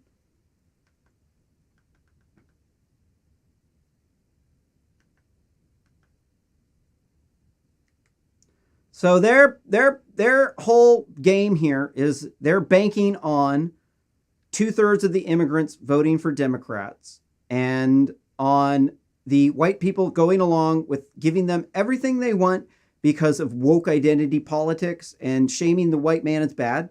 And the reason why they're doing this is because they figured out that they could do it, and they figured out they could get whatever they want by shaming the white man as bad and by making it popular to take from him, because this then allows them to come up in their social media world while the white man goes down the social hierarchy. And as long as they just replace the white people with immigrants by keeping our birth rate low, by institutionalized feminism, because if you put off having a child until your 30s, you're not going to have a baby. Probably not going to have a child. And then your genes are going to die off. But if a man puts off having a baby to work until his 30s, then he will have a wife and he will have a family because he can afford to have one. One is the ideal case scenario where the man works hard, delays gratification, has the family and the wife and the kid. The other is the worst case scenario where your people die off and the only way you can replace your employees is with Latinos.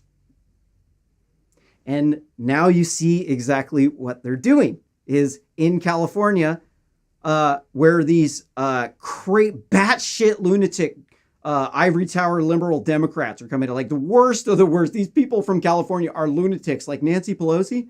Lunatic, absolute lunatic. They institutionalize this stuff. To them, this stuff is like just normal to, like, prevent us from enforcing our immigration policies and to cancel anyone who says anything in opposition, prevent them from getting jobs in the workplace, label them as far right. Now you can see they can't do this to me because they've already canceled me. I've already been canceled. You cannot actually cancel someone twice. It's actually not possible. Once you have been canceled once, then the next people just know that, well, he's been canceled. And generally, most people really just don't care. But in today's woke identity politics, where it's popular to attack white privilege, to come up in the social hierarchy because you don't have any other merits that make you worth hiring or being around. What about this story? Sorry, I'm going off on a little tangent. So Kamala the Snitch Harris, the one who was involved in the snitch scandal in California, you should look that up because there's a reason why she's called the snitch. So she says Biden had the audacity to hire her. And so this is, it is very audacious. It's very rude. It's very disrespectful to only focus on the needs of African Americans and women and Kleenex, because 72% of this country is white, and the Democrats, they're completely banking. Their entire political model revolves around white people's birth rate staying low for a long period of time and us just giving up everything and not sticking up for us, not having any sort of spine, and being shamed by being called racist and being canceled into giving everything to the Democrats so that they can control California and boost the number of U.S. House seats they have by making California a sanctuary state so that they can harbor illegal immigrants. And they want to do this because 2/3 of these immigrants are voting for Democrats. And so it's the only way that they can stay in control is because they're working on such a fine line. Like they're not actually, they don't have a permanent control over there. Their control, they could lose control at any time. So that's their entire business model revolves around staying in control. And this is why they are the biggest sleazeball dirtbag pieces of shit out there. Because these are the people that are running this stuff. Like Kamala the Snitch Harris is from California. She's an ivory tower liberal. She'll tell you anything you want to hear to get you to like the post, watch the ad, buy the product, and vote for her. And the only way these people can come up is through the public employee unions and through positions as the attorney general, which is what the attorney general is the political job for the lawyers who want to get into politics. That's the hot job. I know politicians. A recent politician friend of mine has been running for attorney general. Thank God she did not win.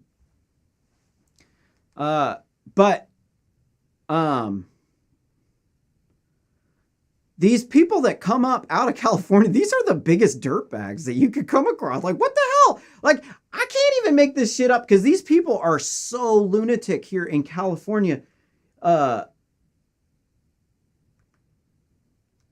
You can't even make this shit up, what they're doing, because it's like, there's so many details in it that it's definitely factual. It's not just like a theory that they're trying to not enforce their border policy to maintain political control. That's obviously a fact. Everything that political parties do is for one specific reason only. It's to gain control and maintain control. This is how political parties work. If you think anything else, you're a fool. In this next article from the Daily Mail, Joe Magoo Biden mocks Trump for requesting a mail-in ballot at Mar-a-Lago, despite the president claiming the postal system will collapse and the election will be a fraudulent mess. So let me explain to you about the fraudulent vote by mail system in Oregon. People claim there's no voter fraud in Oregon, but this is absolutely 100% a lie. In fact, our elections are just completely fraudulent. It's a one-party rule state. The Democrats have taken over. People don't focus on politics. Nobody was paying any attention to politics. I live in Eugene, Oregon. And I used to think vote by mail was completely legit. I would argue to the teeth that it's completely legit and that it can be safer. But there are compelling reasons as to why vote by mail is 100% fraudulent in every single situation, and it's illegal. The first of it being is that when you fill out ballots, you're sitting around with a group of people in your living room filling them out. Some people will have control over other people in that group.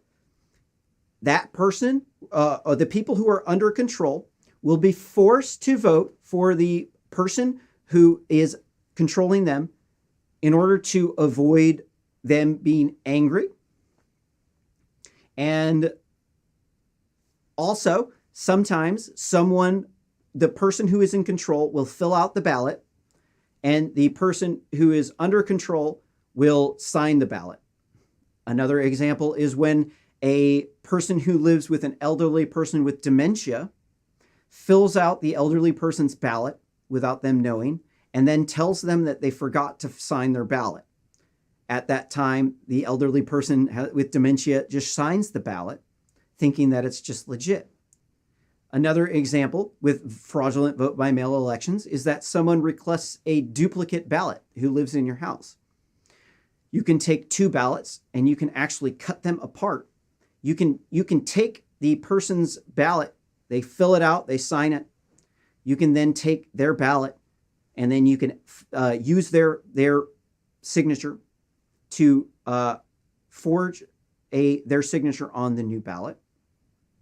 Another form of voter fraud in Oregon is when people steal ballots. So when ballots are mailed to everyone, they're mailed out all at the same time. This is the key. People fail to bring in time into the equation. So when people know there are a lot of ballots available to steal, people will go and steal ballots and they'll throw them away to prevent someone from voting for a specific candidate that they don't want them to vote for. Or they might actually just fill out the ballot fraudulently and actually sign it. Or they might take the ballot and they might take it to a place where they're not allowed to submit the ballot at. This happens a lot. It actually happens on college campuses too. And so what you have to understand is there's millions of people with Trump derangement syndrome who lividly hate Republicans. They want to kill Republicans. They think that cops are fascists. Republicans are KKK. They are certifiably crazy. They're lunatics. And these people can disrupt an election. They can, in New Jersey, in one election there this year, there was 19% of the ballots were disqualified. There were up to 40% of the ballots in some precincts were disqualified. And in Oregon, up to 2.5% to 5% of ballots have been found to be fraudulent in the past in Oregon counties. These are all very compelling reasons as to why voter mail-in voting is 100% fraud. But you also miss the absolute nail in the coffin to the argument is that you have a right to speak on public property. If everyone else if the majority of people in the United States have historically voted at the polling stations, they have historically also spoken with citizens about the laws at the polling places, which are public property. This means that if you eliminate in-person polling, this violates your constitutional right to free speech because it abridges the times, places, and manners where you can speak on public property. Me, as a citizen of Eugene, Oregon, I cannot go to a polling place where the rest of the citizens are at to engage in free speech on public property because it's all mail-in voting. The reason why this whole claim that Joe Magoo Biden mocking Trump for asking for a what do they call it? Absentee ballot. This is stupid. This shows you how stupid Mr. Magoo is. This dude is bozo, absolute bozo, man. The absentee ballot is far more safe than the mail-in ballot. First off, if you have a small amount of absentee ballots, if you have a small amount of fraud on a small amount of people, this is very, very much so smaller amount of number of fraud than if you had all mail-in ballots with the same amount of fraud, right? So let's say we had 5% absentee ballots, 5% of them were fraud, right? That's 0.05 times 0.05, that's 0.0025%, 0.025 fraud. Compare that to the other one, which is 5% fraud. You're like, okay, I want the 0.025 fraud or the 0.25 fraud, right? Because that was, let me do the math again. You had 5% times 5%, 0.05 times 0.05. So there's two zeros, but we got to multiply by 100. So it's 0.25% fraud. As opposed to 5. One is very small, one is a lot bigger. Also, 2, because people don't know when the absentee ballot is coming, because in the mail-in ballot system, all the ballots come at the same time. So you can go around and steal all the ballots. This is a lot harder to do in the absentee ballot because you don't know whether or not the person has an absentee ballot. So obviously, Mr. Magoo is an idiot. Definitely should not vote for him. If you do, you are about the same intelligence level as Mr. Magoo. And if you do vote for Trump, you're not black. So here in this next article from Newsweek, Trump says 20% of mail-in ballots are lost by the post office. Donald Trump said on Saturday that the U.S. Post Service lost 20% of the mail-in ballots, describing it as universal voting as catastrophic. Speaking at a press conference, Trump, the king of memes, repeatedly condemned mail-in voting while praising absentee voting. Quote, again, absentee voting is great. I'm an absentee voter because I requested. I got, and then I sent in my vote. So that's how it works very well. That's what we've had. But now they want to send millions and millions of ballots and then see what's happening. They're being lost. They're being discarded. They're finding them in piles. It's going to be catastrophic. A catastrophe, the king of memes said. If you look at what's happening in New York and Virginia and various other places, it's a catastrophe. They're losing 20% of the votes. Nobody knows what's happened. So we're going to see what happens. But but I do say universal mail-in voting is going to be a catastrophic. It's going to make our country a laughingstock of the world. You can send out millions of ballots. Look at these tests. Look, you've seen them. There are many. Just look at New York. Look at New Jersey. Look at the catastrophe in New Jersey. And New Jersey had more than just Patterson. Patterson was the town in New Jersey with the 19% disqualified votes. Look at what's going on in Virginia. Look at what's going on in mail-in voting. It's a disgrace. He continued. And so the leftists are trying to paint Donald Trump as this totalitarian dictator because he's proving through the removal of the voting mail sorting machines at the post office that somebody can actually interfere with the election. People think he's doing this because he's a dictator. No, he's proving that this is problematic through actually just interfering with the process legally because he's legally allowed. He controls the post office. You want to like do mail-in ballots on an election where the person who is running the show also is in control of the system that sends you the mail-in ballots? This is obviously not legit in any way, shape, or form. And this pattern repeats itself over and over with Donald Trump. The left they flip out anytime they hear something from Donald Trump that is not in line with the doctrine of diversity and does not endorse the Wafrican Americans, Whammon, and the Kleenex. This next article from Newsweek, 50% of Joe Biden voters are voting because he's not Trump, the new poll says. New poll suggests that most of those who plan to vote for Joe Magoo Biden are doing so because he's not Trump. Majority of respondents in the Pew Research poll Thursday said they were likely to vote for Biden, 53% compared to 43% of President Donald Trump. However, 56% said their reason for supporting Biden was that he's not Trump. And only 19% of Trump supporters cite their opposition for Mr. Magoo. A 2016 poll from the firm found that 33% of Trump supporters were voting for their candidate in opposition of former Secretary of State Hillary Clinton, while 30% of supporters of Clinton opposed Trump. I don't know. I'm not going to continue going on in that. This wasn't the one that I wanted. There's another one.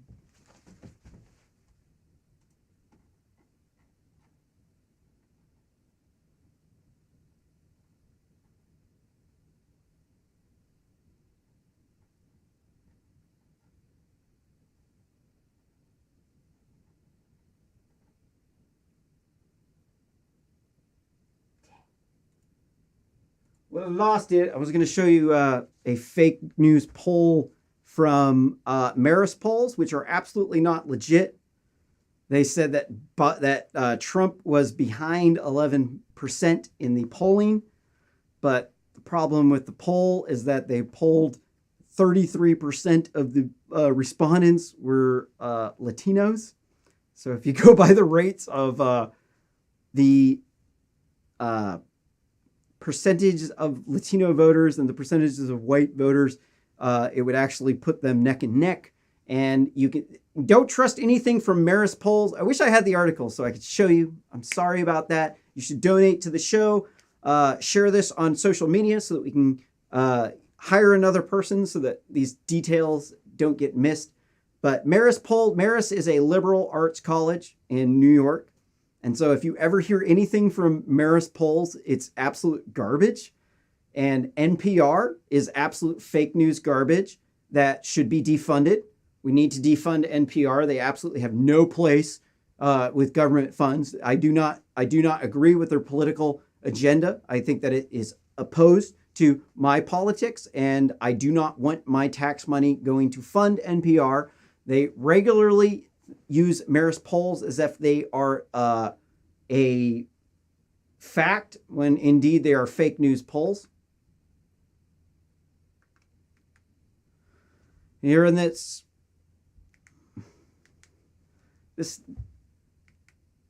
In this next article from Newsweek, ex-Minneapolis cop charged in George Floyd's death now said he was watching the hostile crowd, not fellow officers. Video released Friday shows one of the ex-Minneapolis Police Department officers charged in George Floyd's death, telling investigators his job was to watch the hostile crowd, not the deadly arrest. 1 hour, 40 minutes voluntary interview of the former MPD officer Tao Thao was recorded 8 days after the May 25th fentanyl and meth overdose of George Floyd, because he had 11 nanograms per milliliter of fentanyl in his blood, and 0.75 nanograms per milliliter is a lethal dose. So you do the math, that's 14 lethal doses of fentanyl in George Floyd's system. You can look it up in the toxicology report. It's actually true. So I noticed this because I studied the crowd in the George Floyd death. Like I studied this video. I think the New York Times did a good job with this video. This is the video of the George Floyd drug overdose. It's a Monday evening in Minneapolis. And so here we're going to see, neck, here is torso and legs. The cops at 8:20 subduing p.m. we hear the Floyd's voice for the first time. Drugged out criminal. The video stops when Lane appears to tell the person filming to walk away. The officers radio a code 2, a call for non-emergency medical assistance, reporting an injury to Floyd's mouth. In the background, we can hear Floyd struggling. Can we get EMS code 2? We're out bleeding from the mouth. The call is quickly upgraded to a code 3, a call for emergency medical assistance.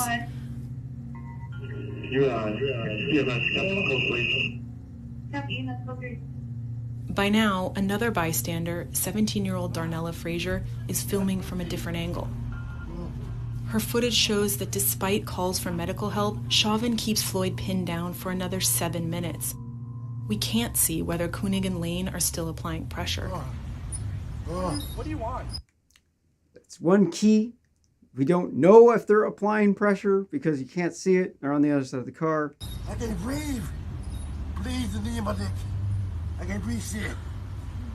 Bro, get up, get in the car, man. I will. Get up, get in the car. I can't move. I've been waiting the whole time, man. Get up, get in the car. Mama. Get up and get in the car right. I can't. In the two videos, Floyd can be heard telling officers that he can't breathe at least 16 times in less than 5 minutes. I cannot breathe. But he was also complaining that he couldn't breathe when he was in the car. That was why he was on the ground. I cannot breathe. But Chauvin never takes his knee off of Floyd, even as his eyes close and he appears to go unconscious. Look at him. Because he OD'd on fentanyl. Get off of him now. What is wrong with y'all? What the f? He got mace. According to medical... So you notice Officer Chauvin pulled out mace. They're saying you have to focus on the drugged out dude who's ODing on the ground, saying like you're killing this dude and that you need to give him medical attention. But whenever you have a big, huge crowd of people who are surrounding you, now the police are now not focused on giving medical treatment to the person ODing on fentanyl. Now they are worried about protecting themselves from not only the crowd, but also, too, from any sort of legal repercussions that they could get from a lawsuit. Medical and policing experts, these 4 police officers are committing a series of actions that violate policies and in this case turn fatal. They've kept Floyd lying face down, applying pressure for at least 5 minutes. This combined action is likely compressing his chest and making it impossible to breathe.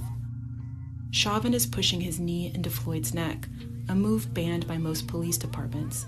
Bro, he's not moving. No, did they kill him, bro? Minneapolis Police Department policy states an officer can only do this if someone is, quote, actively resisting.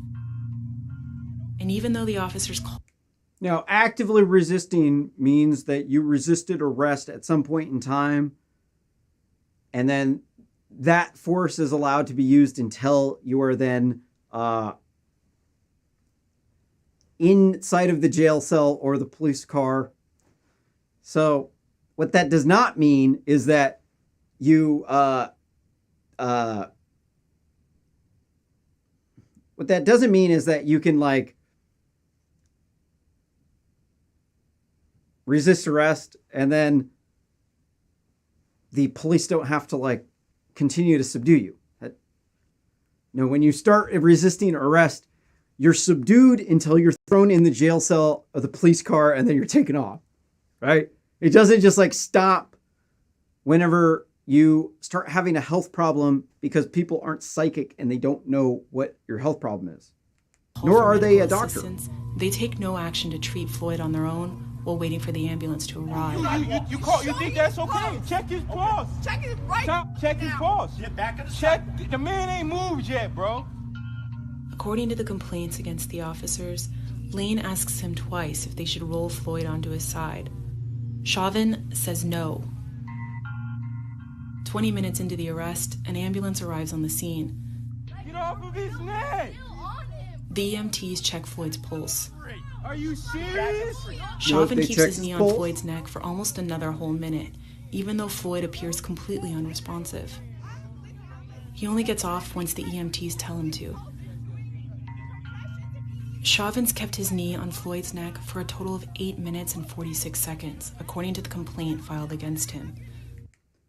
But he did not have his weight on the neck. So I wrestled in high school. I know what that looks like. When you put your weight on somebody's neck. Bro. When you put somebody's... Here, this is what it looks like when you put weight. So, you see, I'm pushed forward.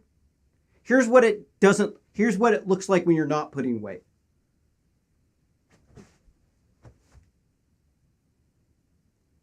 This one was down, right? Right. So he had this knee down, but he wasn't leaned forward, right? He's leaned back. And so studies have shown that he only had about 100 pounds of weight on George Floyd's neck. And that's not enough to actually kill someone. But here's the killer. Little piece of information. Only do this if someone is, quote, actively resisting. They did not tell you. 20, even though Floyd appeared unresponsive, loaded into the ambulance. The ambulance leaves the scene, possibly because a crowd is forming, but the EMTs call for additional medical help from the fire department. You added fire to your run? But when the engine arrives, the officers give them, quote, no clear info on Floyd or his whereabouts. Floyd has been in the ambulance for many minutes at this point in time, according to a fire department incident report. This delays their ability to help the paramedics. Meanwhile, Floyd is going into cardiac arrest. You just heard it. Floyd went into the ambulance. After some number of minutes in the ambulance, George Floyd then had a heart attack in the ambulance and he died. And so when he was on the ground, he was not dead. He had indeed overdosed on fentanyl and methamphetamines. And he also had COVID. And he was also very, very, very drunk too.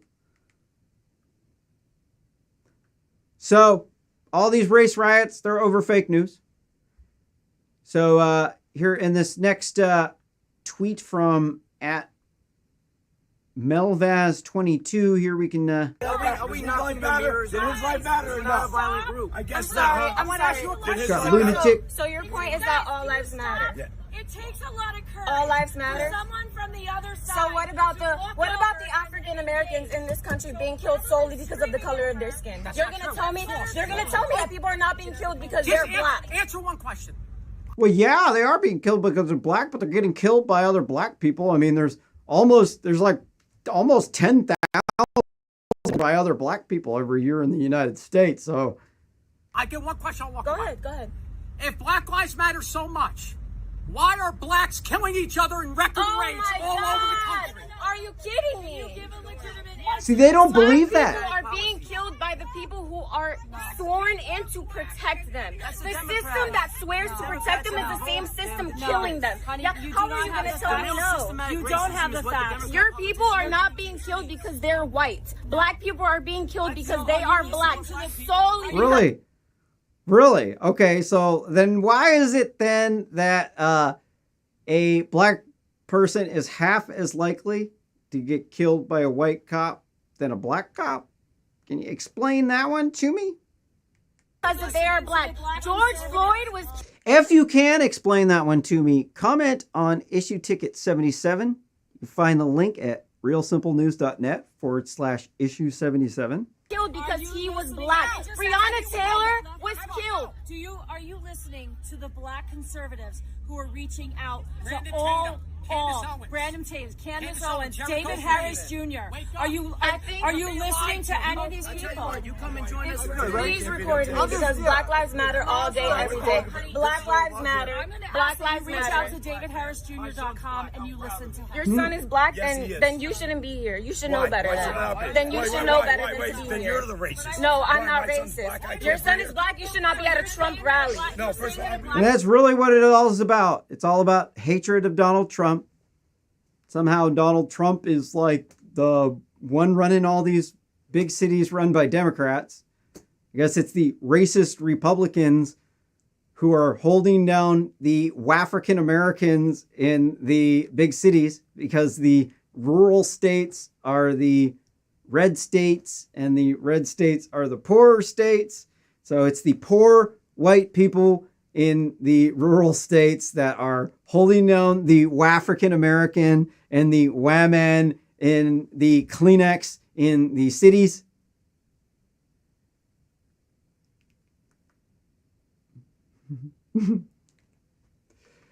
This next tweet from @Alpha News MN. John Thompson recently won his primary in 67A. Klan exists in Hugo, Minnesota, and it's right here. Don't St. run Paul, now. he goes off Don't screaming at run the kids. now, racist white people. I'm here. Oh Say yeah, we F- pull up. Hugo, We pull Minnesota. the fuck up. And we're here. Come on over here with your Blue Lives Matter sign. Blue lives ain't shit. And if people in Hugo don't support black people, fuck Hugo, Minnesota. I meant to say that. Now we can get to what I was talking about.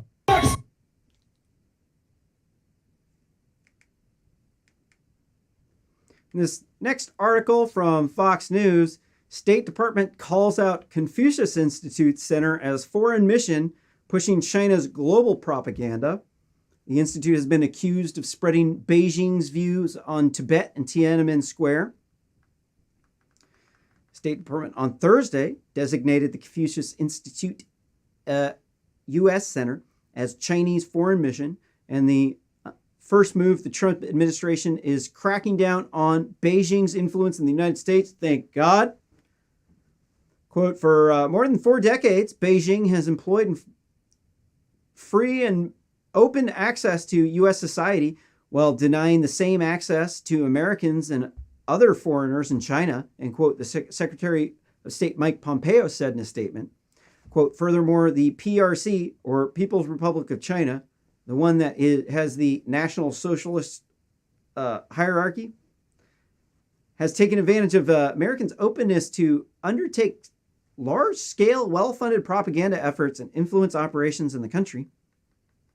Statement described the CIUS, which is funded by the Chinese government, as a, quote, entity advancing Beijing's global propaganda and malign influence on U.S. campuses and K-12 classrooms. One of that is part of its Nazi Party apparatus, because communists don't really actually do that stuff. Communism, it can only really happen in a theoretical world. And once even the structure that these people are bringing Chinese people over here is inherently National Socialist, because the people they're sending over are the foreign exchange students from, sometimes they're high school students, but in universities. These students are the children of the Chinese Nazi Party. They're sending them to the United States in order to extract our intellectual property, to brainwash us into engaging into cultural Marxism, and to change our views on Beijing and make our views anti-racist and pro-socialist. This Confucius Institute has been operating with impunity around United States campuses. They've been giving grants to these universities, and the universities have been ramping up their anti-racist propaganda and their pro-socialist propaganda in coordination with the Confucius Institute. And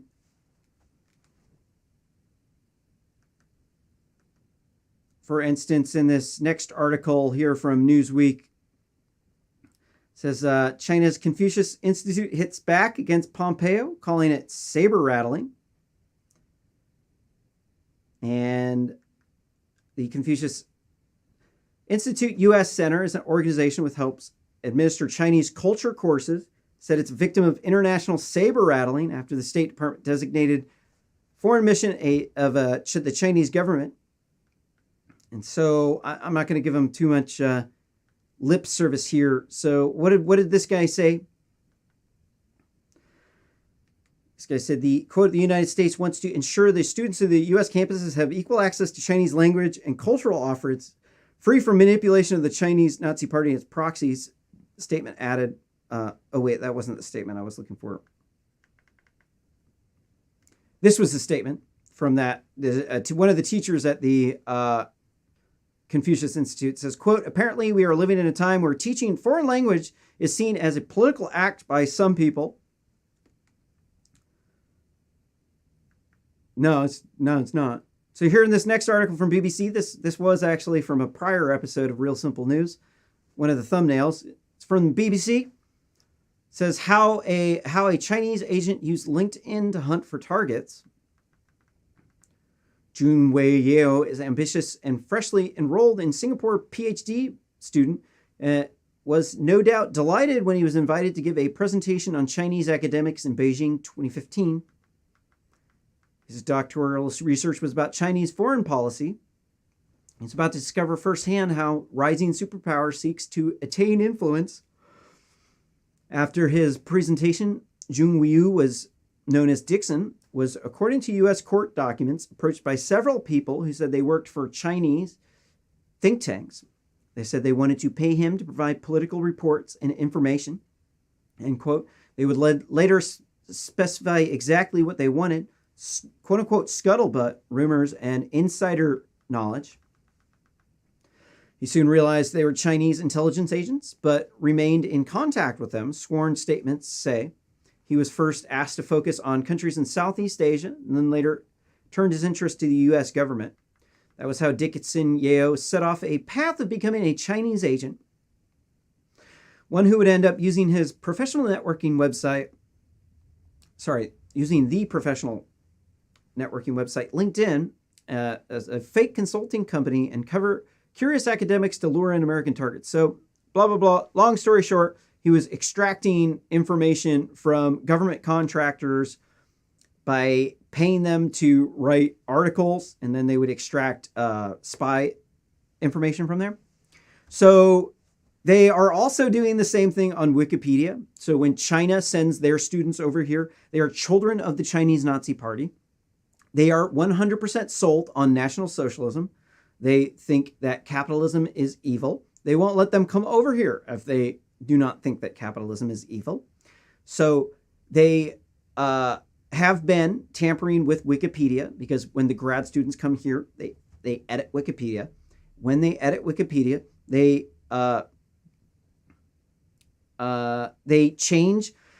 remove references from National Socialism being socialism, because they don't want you to know that the Chinese government has turned into a Nazi hierarchy.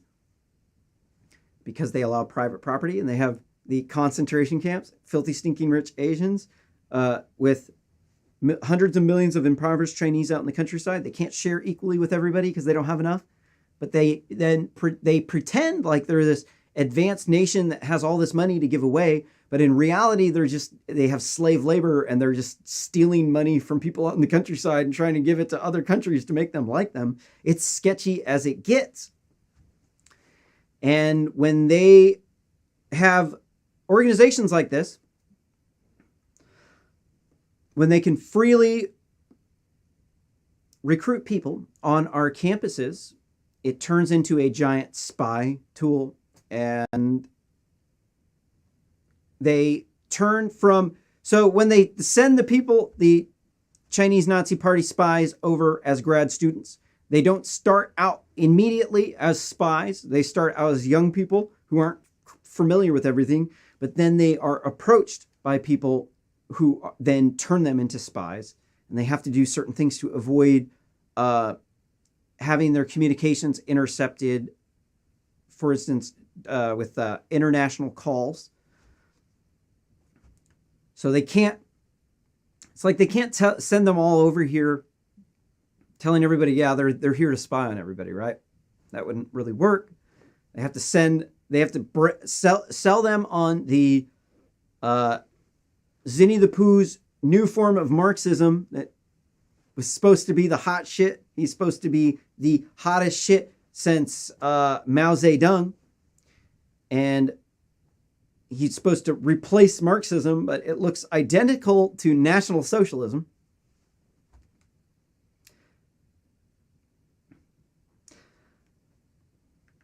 So, I am making WikiSpy a tool to monitor Wikipedia for tampering by hostile agents and political bias. And if you donate to this show, it will fund advanced artificial intelligence technology through basically AI flashcard generation. And you will be able to get instant reports on the reverse analyzed psychological profile of Wikipedia authors. We could show you what articles they've contributed to and the probability chance that they are working for the Chinese government or any other government, or whether or not they just radicalized through a university. And if you do actually know anything about AI, definitely need help. It's open source. So you can donate to this show at realsimplenews.net/issue77, where you can also find links to this show.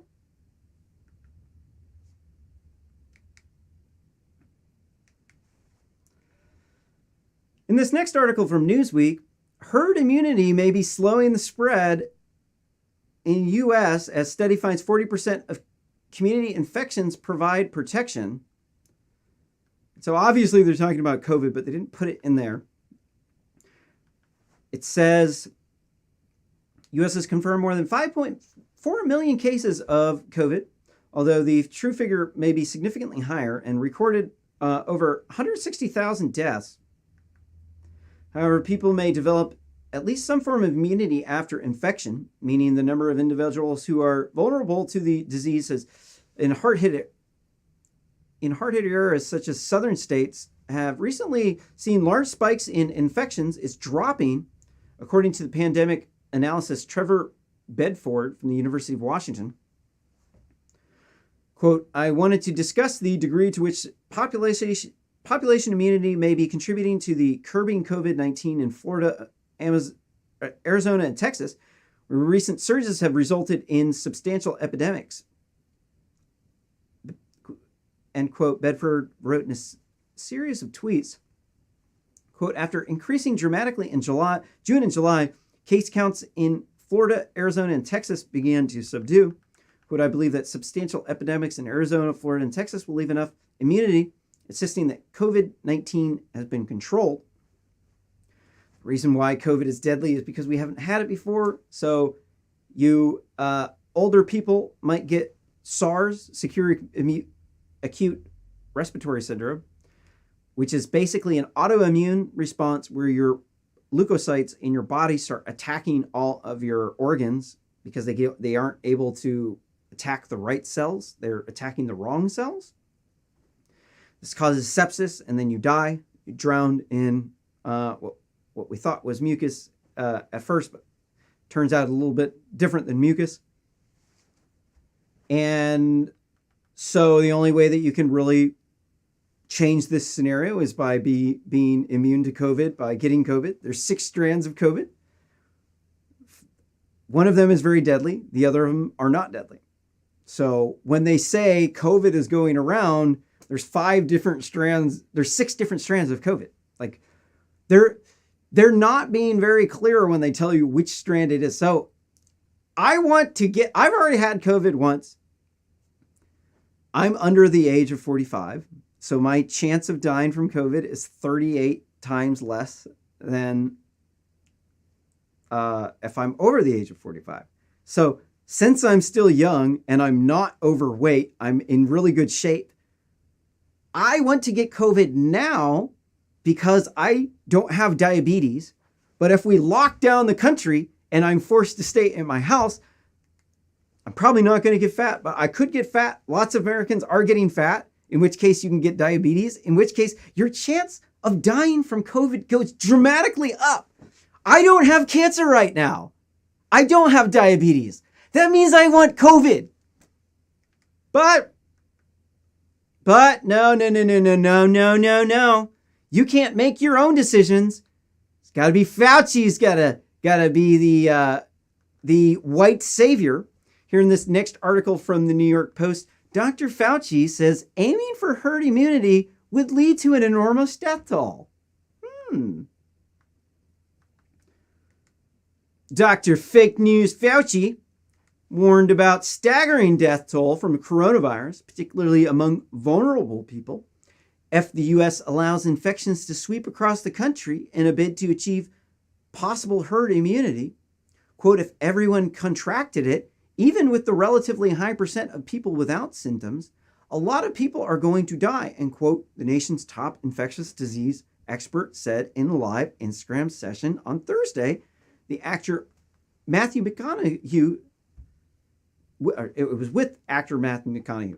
Quote, if you look at the United States with our epidemic of obesity, as it were, with numbers of people with hypertension, with the number of people with diabetes, with everyone infected, the death tolls would be enormous and totally unacceptable, said Fauci, 79, director of the National Institute of Allergy and Infectious Disease.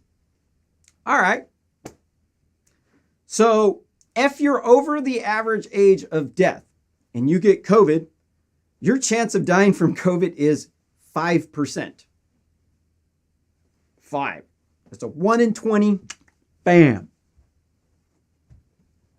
So you, since you're older, since y'all's here, let me show you.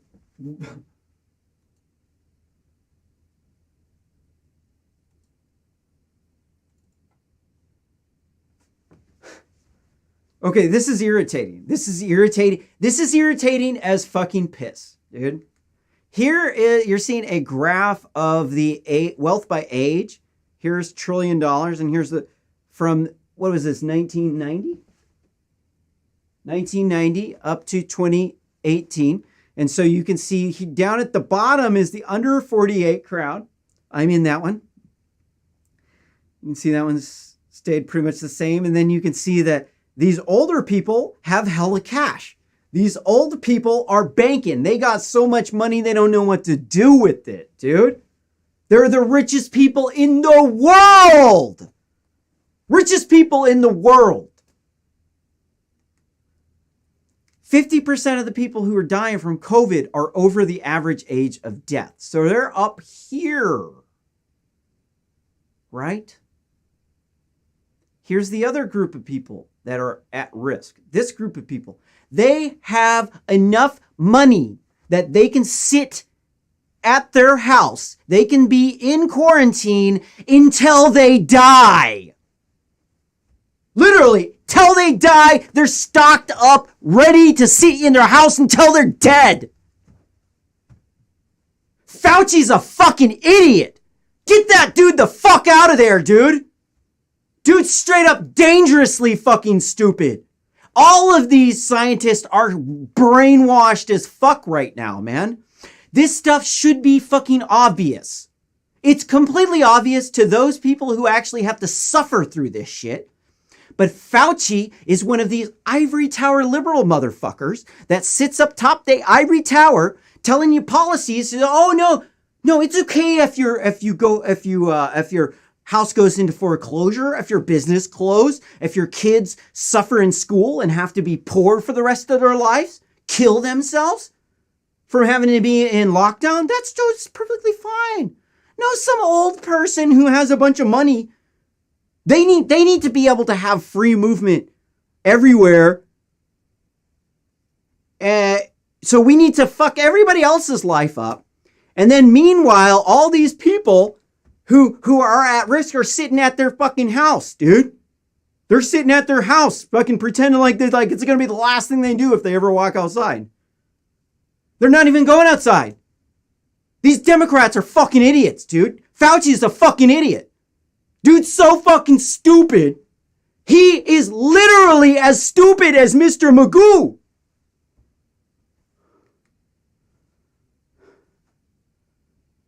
Dude, this whole class of these scientists and these ivory tower liberals are corrupt as fuck. They've all drank the Kool-Aid. They all preach the doctrine of diversity. If you don't, they'll fire you. Fauci is representative of cancel culture. He's representative of the kind of people that won't hire you for a job. Your grades are nowhere near good enough, dude. Fauci's the top. He's the creme de la creme. To you, you're an infidel. You are an idiot. You're a moron compared to him. You're nothing. You can't even speak. He's the head. What do you know compared to Fauci?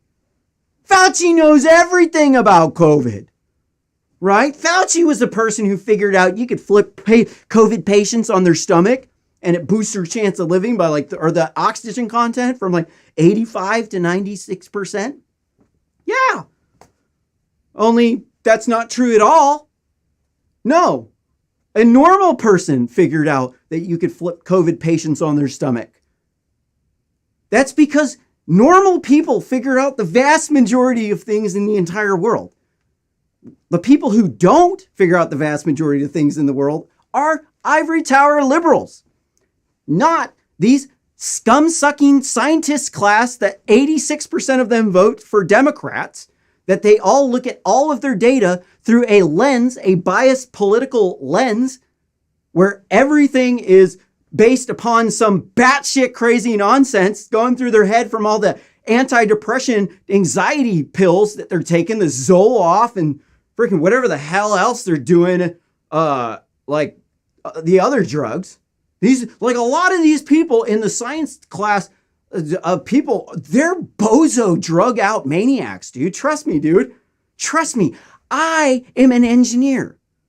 I've dosed over 50,000 people with psychedelic drugs, dude. I'm not even fucking joking, dude. Not even joking. I used to go hard, balls to the walls, whole balls to the dome.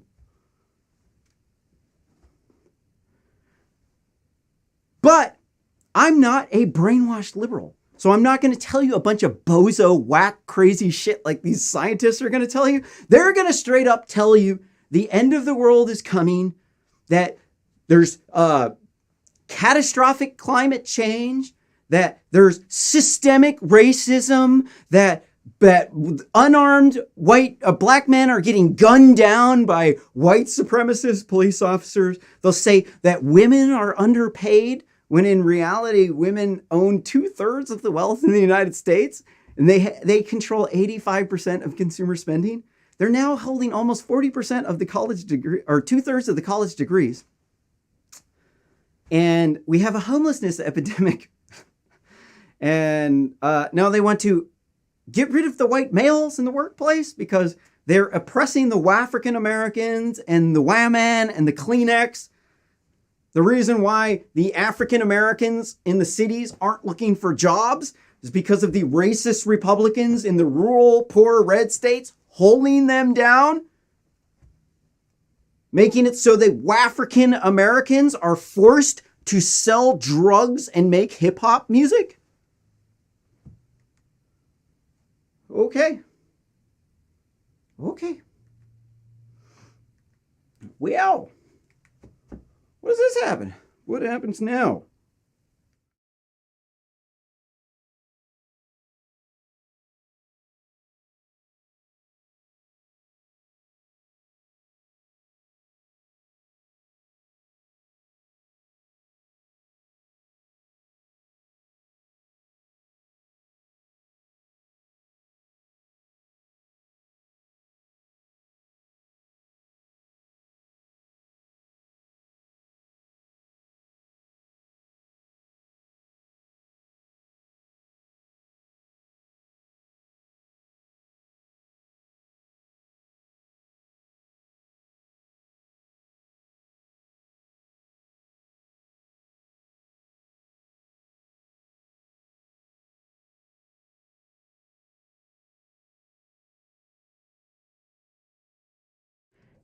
I'm a African American.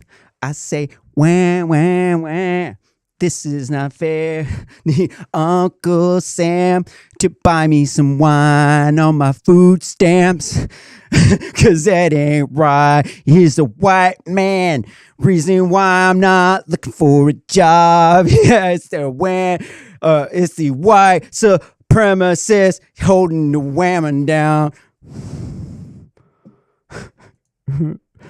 This next article from the Daily Mail: truck driver 25 who collided into a school bus helped get the children to safety before he died.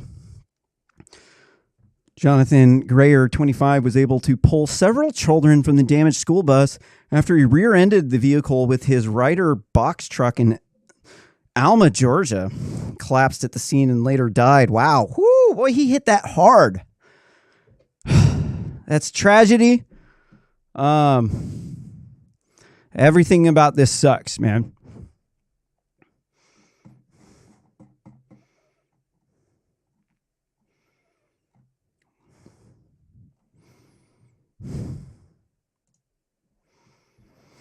This next article from Hacker News Best: Apple Music is on Android. Ask users credit card details to avoid Google's 30% cut. That's hilarious. That's actually certifiably hilarious because oh,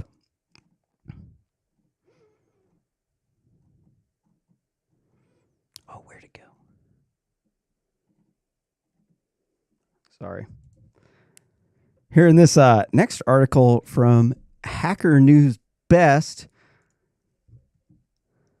it's from GameSpot. Fortnite's iOS, Android ban Epic Games from Apple and Google. Lawsuit explained. Here's everything we knew about the removal of Fortnite Battle Royale from the App Store and Google's Play Store. So if you watched Real Simple News last week, you'll remember that I put a article up about Apple saying, I'm like, this looks like antitrust. And I started reading the article and Apple had some BS excuse. I'm like, okay, I don't know enough about this. So they took it off. No, indeed. Actually, Apple is going full-blown monopoly on us. Fortnite has been removed from the iOS App Store and Android Google Play Store, prompting developer Epic Games to sue Apple and Google. This is huge news. This is huge news. Both because the potential disruption to one of the world's biggest games, Fortnite's new season, won't be playable on iOS or Android as of now, because of the fundamental way in which Epic is trying to disrupt these mobile app stores, how they operate. You can find a rundown and explanation of this story below. We'll also continue to update it as development furthers. So what they're doing is, let's see, the story that I was talking about from last week, they had banned Xbox streaming on their thing, and they had some sort of excuse. I can't remember exactly what their excuse was, but it was something like they don't know if they have all the copyright permissions for everybody's streaming, and then they couldn't do that. And then obviously what they're trying to do, you can get you can pay the Xbox streaming service, so you're paying another corporation, and then they're not going to pay the App Store fees.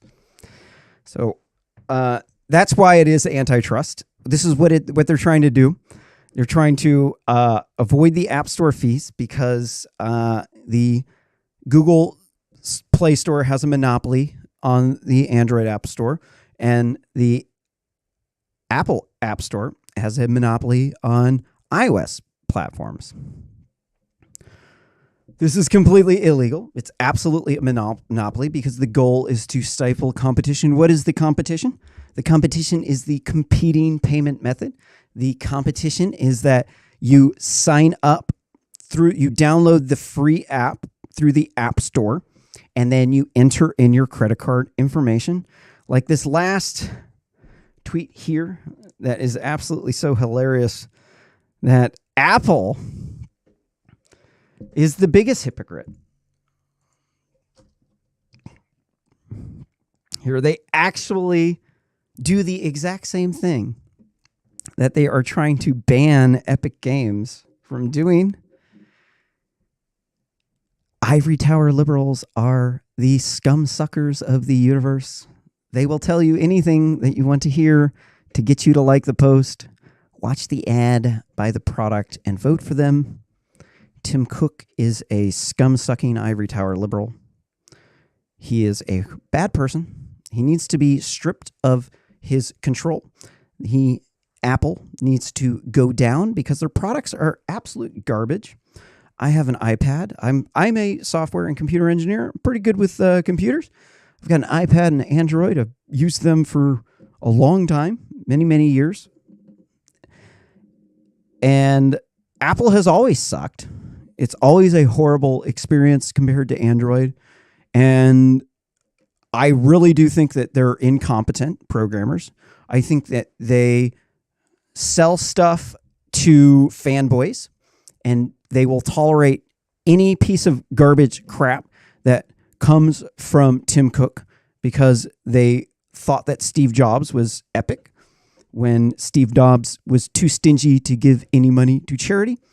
And I think that he's a scum sucker because of that. He lives in Silicon Valley, the epicenter of leftist scum in the United States. He participates in this cultural Marxism. He encourages it. And their entire community is a brainwashed Democrat cult. And they want to control the App Store. They want to take 30%. That's crazy, man. Not many businesses get that high of a profit ratio. The percents that most people work with are like 10 and 15% profit margin. 30% cut on something that's digital that you don't even have to house any merchandise on, dude. Everybody else is getting like 10 or 15% and they have to house some massive amount of merchandise. This is completely whack. I really do think that Apple should stop being brainwashed cultist, and they need to start making products that don't suck. There's really, honestly, it is such a horrible experience to watch porn on my iPad. I mean, seriously, man, like porn is so much better on Android. Whenever you go watch porn on the iPad, you try to go put the thing in full screen mode, right? And then the video will jump. It doesn't go right into full screen. No, the video jumps. Doesn't do that on Android. All right. And then also, too, when you want to go move or change your position in the video, they make you touch the little scroll thing and slide it, right? So when you want to go full screen and you press full screen, it jumps to the end of the video.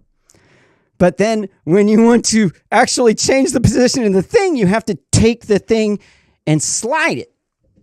And that's about how much sense Apple makes. And most people don't notice how poorly programmed they are, how horrible the experience is. And it's because they're fanboys. They just think that it's good. And I really do think that you should probably get an Android because iOS sucks. It's a horrible operating system. Apple is a greedy corporation, doesn't take care of their fanboys very well. I think that you'll see that Windows 10 is vastly superior and that indeed iOS has always actually sucked. And also too, OS X has always actually sucked. And people who actually think that it's good just don't know how to use computers.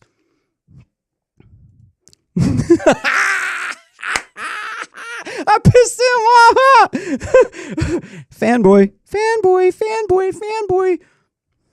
This next article, sorry, hold on. This next article from the New Scientist, mindfulness and meditation can worsen depression and anxiety. The first systematic review of the evidence on meditation suggests that 8% of people are experiencing negative effects such as depression, anxiety, and psychosis and suicidal thoughts. If you're unaware, there's this little concept called toxic positivity. I would highly recommend that you read all of Robert Greene's book, but he has this one called The Law of Human Nature. Laws of Human Nature. And in that book, Greene talks about toxic positivity.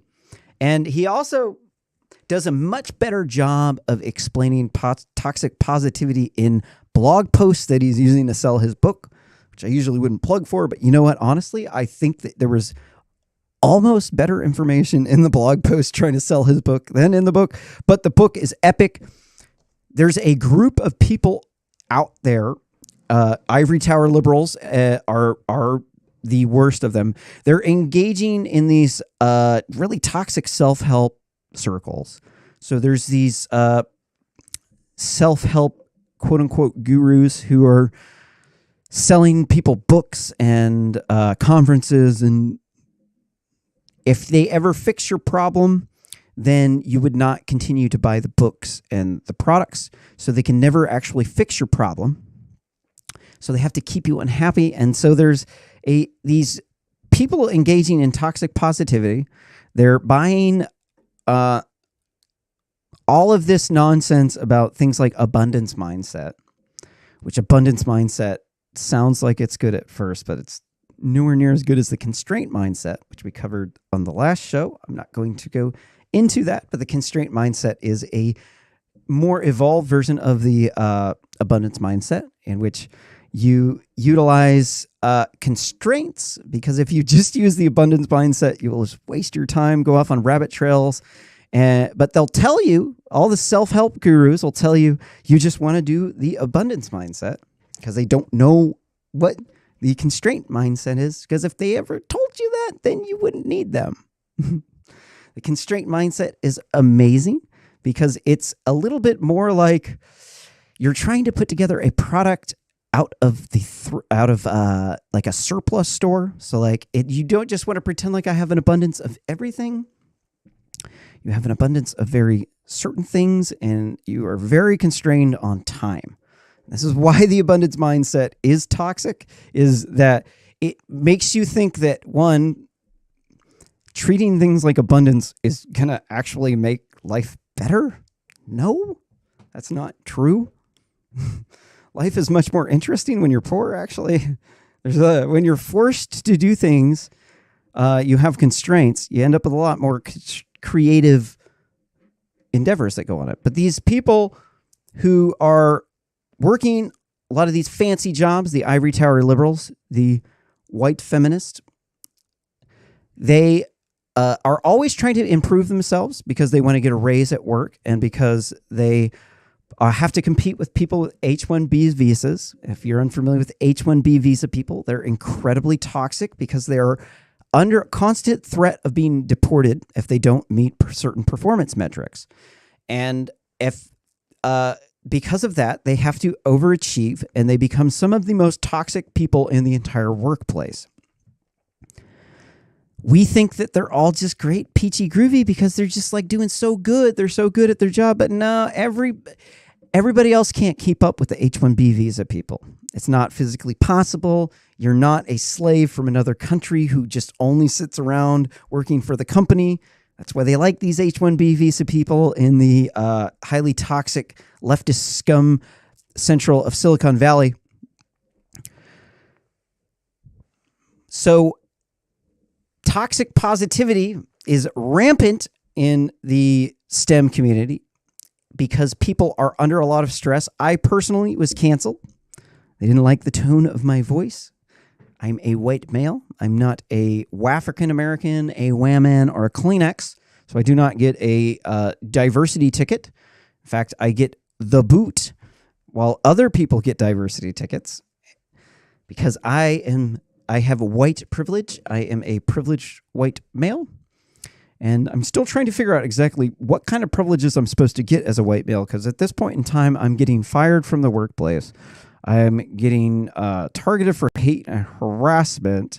I'm getting excluded from social circles. My tax money is getting taken from me. Joe Magoo Biden wants to use my tax money to give $15,000 home loans to first-time minority home buyers, as well as business loans to minorities. And they went to make the Federal Reserve talk about race. And I live in Oregon, where there's 1.9% black people. And so I'm sitting here wondering, Mr. Magoo, what are you going to do for me, Mr. Magoo? What are you going to do for the white people of Oregon? I guess they're going to take our federal tax money and they are going to use it to attack white privilege to get people to vote for Democrats. So these are the people who are engaging in the toxic positivity.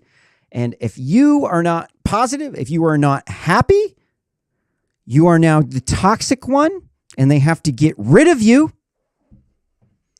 They have to cancel you because they don't like the sound, the tone of your voice. They didn't like what you said. They saw what you wrote on Facebook.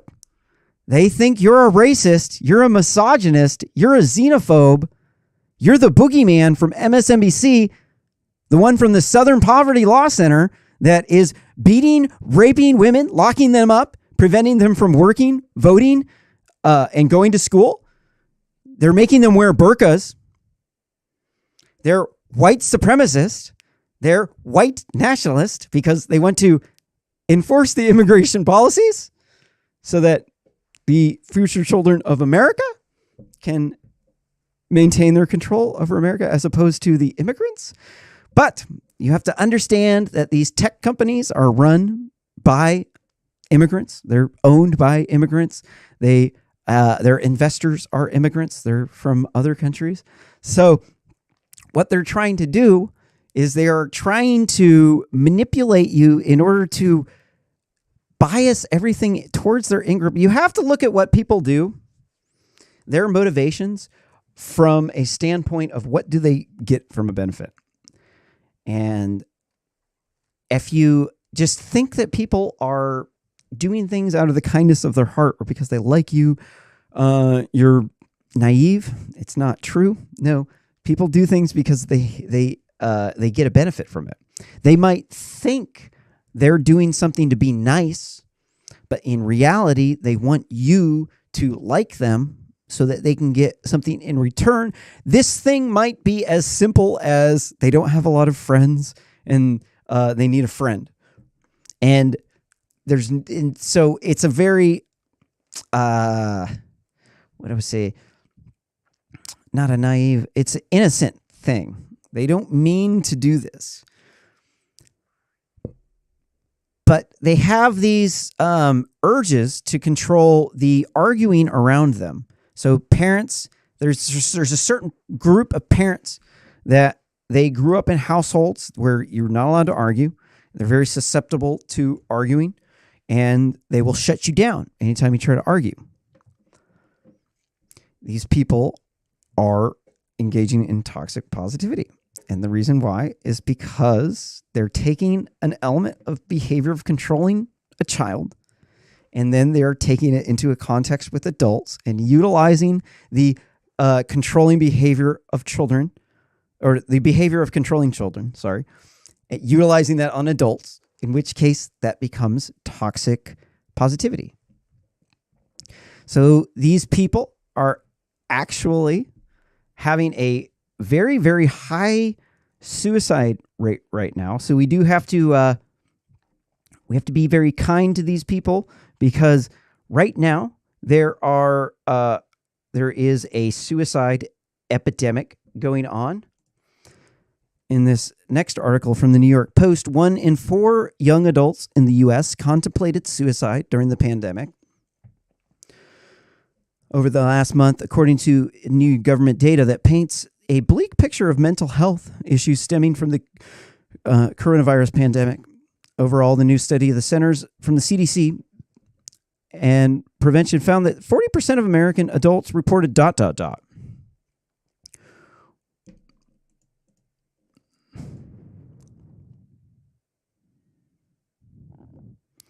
They reported experiencing mental or behavioral challenges tied to COVID crisis and measures including social distancing and staying at home orders.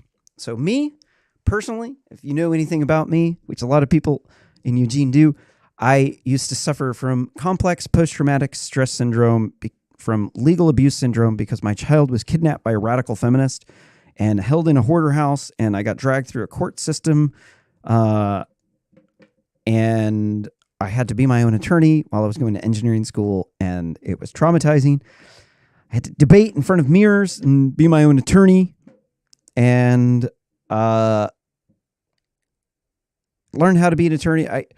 I got a great amount of respect for the English common law system and our court system by learning how the Constitution works and the Bill of Rights and how the separation of powers and how the court systems and the appeals system, all of that works.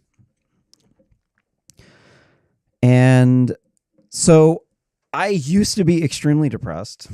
And then I discovered the red pill because one day, I helped start the 2016 Portland anti-Trump protest when I was a brainwashed, radicalized liberal. And then I had Trump derangement syndrome. And then I had always been a feminist.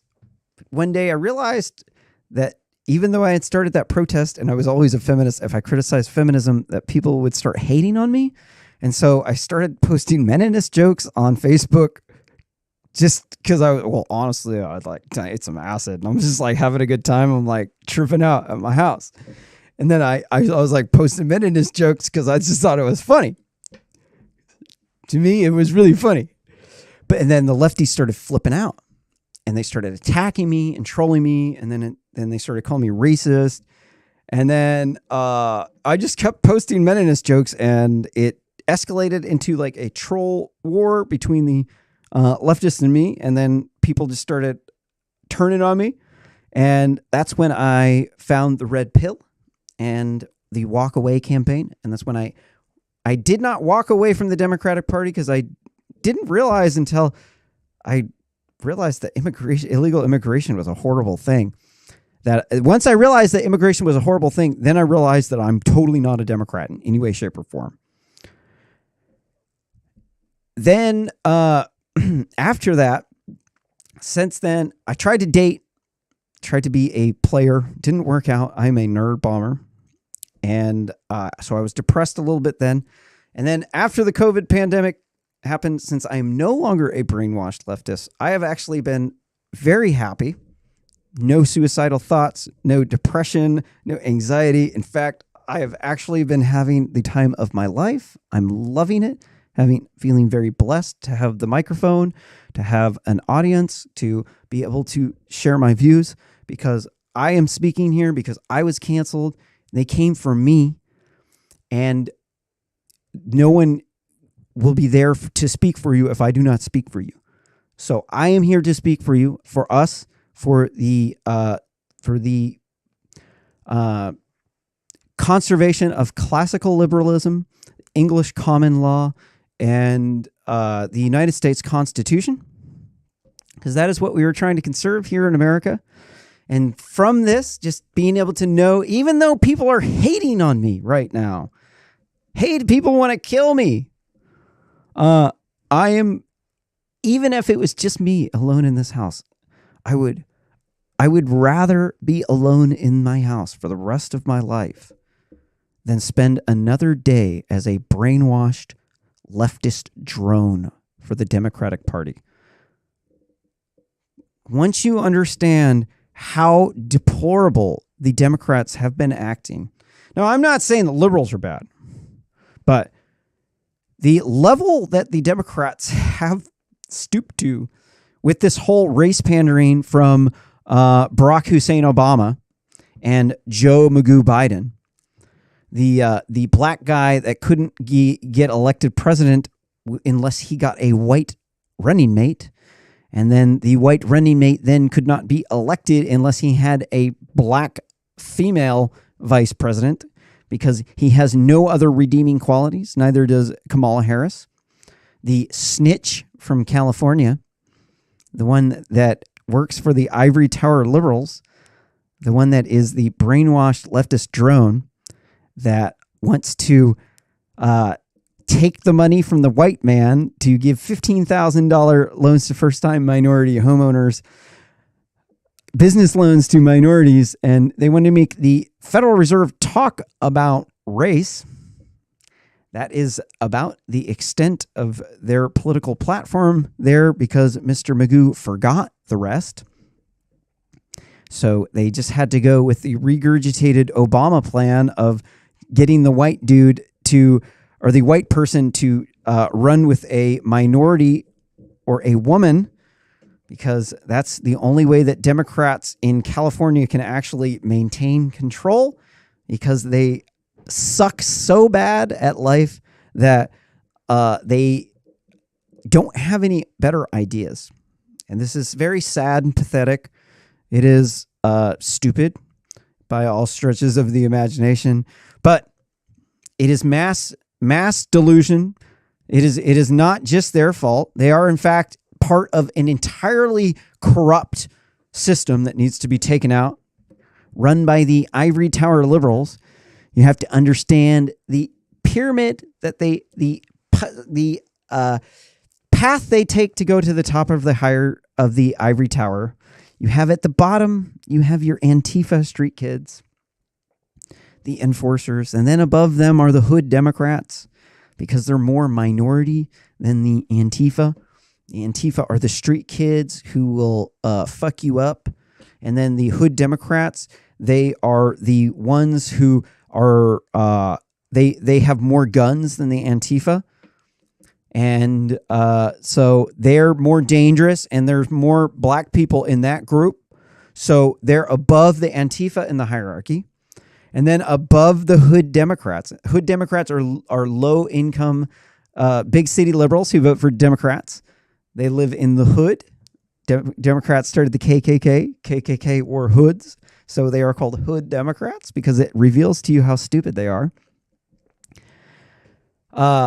So these people, then above them in the hierarchy are the white feminists. These are the batshit crazy lunatics out rioting in Portland, the whitest big city in the country with one of the lowest police shooting rates. They're rioting here because they're brainwashed. They're losers without jobs. They're at the bottom. They're demanding that they get equity for stuff that they didn't actually build or make. So they went to, even though we're in, the people in the poor people in our country are some of the richest poor people in the world. They still want more. That's not good enough for them. No, they live in a big city where rent is so damn high. It's even oppressive for the people who make $100,000 a year. And they say they're oppressed because they fell at the bottom of the hierarchy in the big city, and that it's the white man's fault. It's the African Americans and the Wham-Man and the Kleenex have been oppressed by the white man. The white supremacist has turned them into a beta male. So they are beta as fuck. And I am the alpha to them. I am the threat because they are so beta. It makes me look alpha. And they wonder why they're depressed. I have no doubts as to why these people are depressed. They're depressed because there are African Americans, women, and they need Kleenex because they can't get elected without the Kleenex. The Latinx. Because the white savior said it's racist to call it's sexist to call the Latinos because some reason Latinas don't want to be called Latinos. I don't. So, because the white savior said that you cannot be called Latinos. Now you are now Kleenex because Latinx just sounds just like Kleenex. And they fit in great with the African Americans who say, wah, wah, wah, this is not fair. I demand that Uncle Sam buy me a Whamburger and a side of fries. Yeah, I need wine on my food stamps because I'm entitled, because I'm a princess, a white feminist, African American. So, as you can see, it's a lot funnier when I sit up here and I actually make fun of these people as opposed to being a whiny butthurt loser complaining about how I'm a loser socialist stuck on food stamps at my mom's house living on welfare. It's actually true. Yeah. Hey. Gonna look pretty good, huh?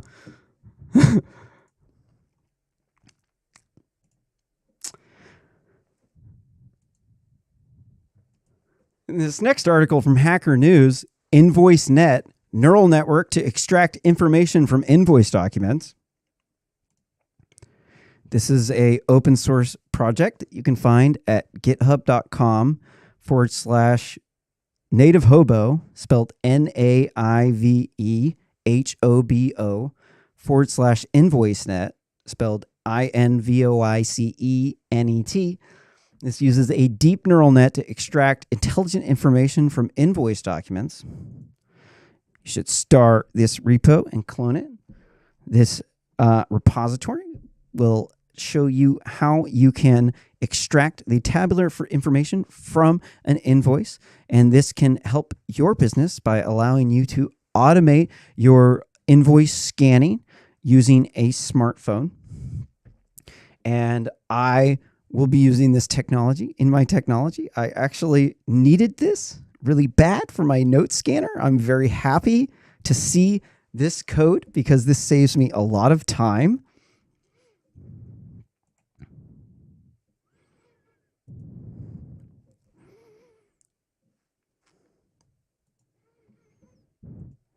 This next article from the New York Post, Yale illegally discriminates against whites and Asians applicants, according to the Department of Justice. They've been in violation of the 1964 Civil Rights Act. You heard that straight up from the source there. The Justice Department said Thursday, the agent said a 2-year investigation into the Ivy League school found the Asians and white applicants have 1/10 to 1/4 the chance of being admitted as African American applicants. Wow. Well, I guess if you just say, wham, wham, wham, wham, this is not fair. I demand that Uncle Sam buy me a Whamburger with a side of fries and some wine on my food stamps. If you just demand that you hire me so we can fire all the white dudes from the HR department, well, it just so happens that you'll get some idiot, lunatic, ivory tower liberal jerk motherfucker that will actually let you in because you're a African American or a Wham-Man or a Kleenex. And this, as it turns out, is actually for real racism, not the oppression from the Wham-Man from the white males. No, we're talking about violations of the 1964 Civil Rights Act. That's a hardcore racist move right there.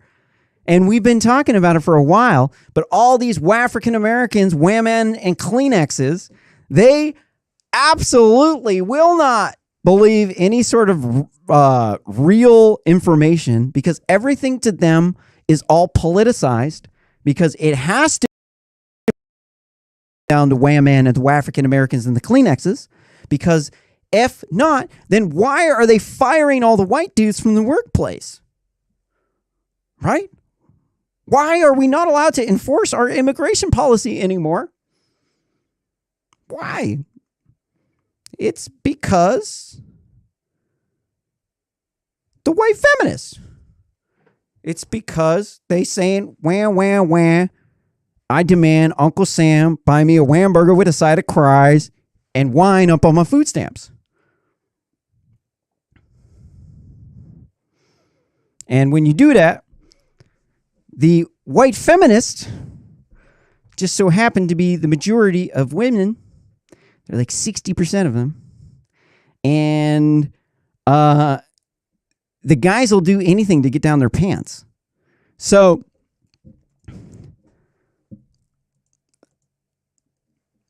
just as a note, women actually do prefer if you're not a feminist male. In fact, if you are actually a feminist male, chances are they won't actually sleep with you.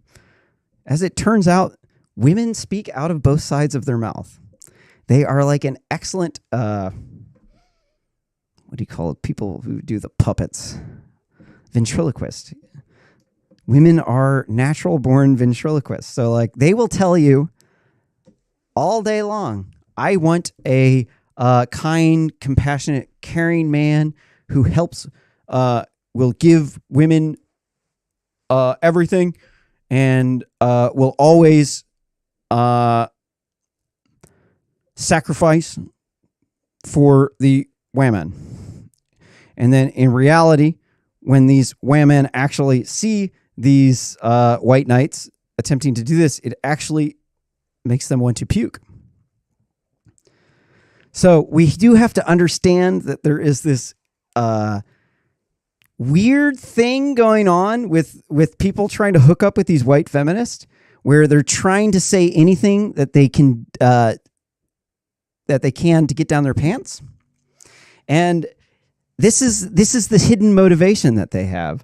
You have to look at what these people do based upon the benefit that they're going to get from the behavior, because we're animals. We can be classically conditioned. We can be brainwashed. And because of this, we and that we get benefits out of certain things. We get rewards, and then we could generate these rewards, and then we can make the rewards better. So this makes it so that we're very susceptible to us self-radicalizing ourselves, because we think we're doing it for this one reason. Like we're out there protesting. The wingnuts are out there rioting for months on end because they're trying to help black people. It's like, that's what they say they're doing. But this is not actually true. They're actually out there because it's a quote unquote equality movement. And they think they're going to get more pay if they go out there and say, wham, wham, wham, Uncle Sam, I demand a wham burger with a side of fries and some wine up on my food stamps. I demand that you hire me because I'm black.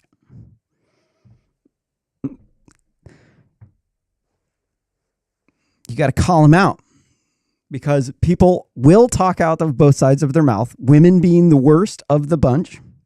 They will actually indeed tell men that they want them to be a white knight while they go home with the alpha male. You don't see them going off with them, but they do. Trust me, they do. But they will tell you all day long that they don't. And this is why you can't trust anything that comes out of their mouth.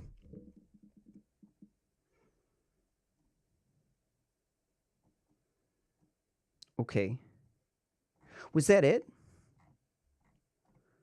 So we got the mask mandate. Got one more?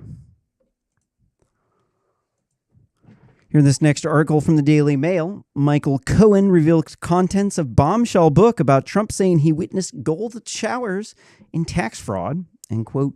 Michael Cohen published a first look at his book about Donald Trump on Thursday, revealing several bombshells, including that he witnessed an infamous golden shower incident. If you're unfamiliar, this is the incident in the Steele dossier that has been proven over and over to be false. If you don't remember Michael Cohen's history, Michael Cohen is going to jail because he's a liar, because he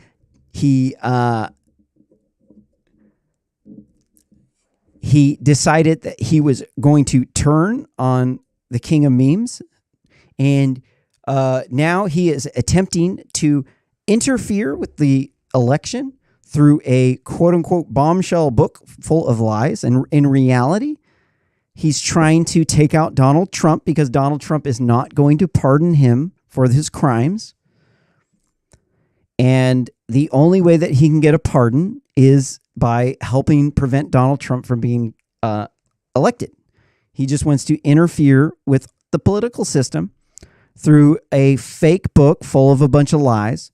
But this is the constant pattern from Michael Cohen. You can't expect anything better from him. He's the slime ball. He's the slimiest one. You want to know why people thought Donald Trump was slimy?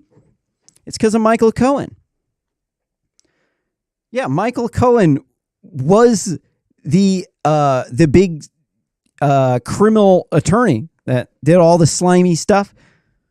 It wasn't Donald Trump. It was the attorney who is obviously a criminal. He should rot in jail. I hope that he enjoys reaping the seeds that he sowed. I personally am going to be laughing it up when he's still in jail at the end of Donald Trump's next 4 years.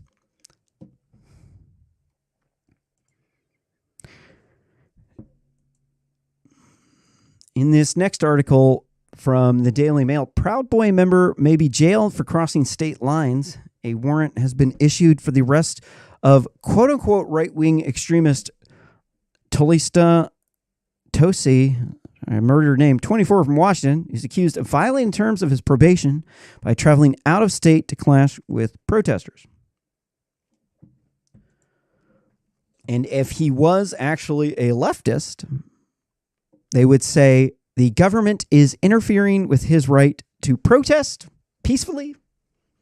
But no, since he's a member of the Proud Boys, which is a conservative group, which is not a right-wing extremist group. It is, in fact, indeed, actually a group of people based off of a joke from an Aladdin movie. And they don't actually engage in any sort of pattern of violence that's any different than any other group of people. I mean, just look at every group of people. Punk rockers, your death metal people, your rave kids, your hip hoppers, your African Americans, your Wham-Man, your Kleenex. Look at every single one of those groups of people. Every last one of them will have groups of people that resemble the Proud Boys. Every single one. There will be Antifa who kind of mirror the Proud Boys. There will be black people who have structures similar to the Proud Boys, such as the Black Panthers. But none of them are called far right, and that's because they're not white males. Because these people are white males and because they're Republicans, this then makes them far right, and everything they do is now to be demonized because white men are privileged. They have been oppressing the African Americans and the Wham-Men and the Kleenex, and they have to have their white privilege attacked. You need to check your white privilege at the door. You need to bow down and kiss the black people's feet and allow them to riot and loot and murder for reparations because the white people have insurance.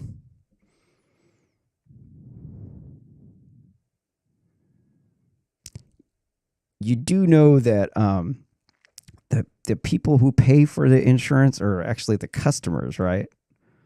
So it's not just they have insurance. It's you're stealing from everyone when you do that.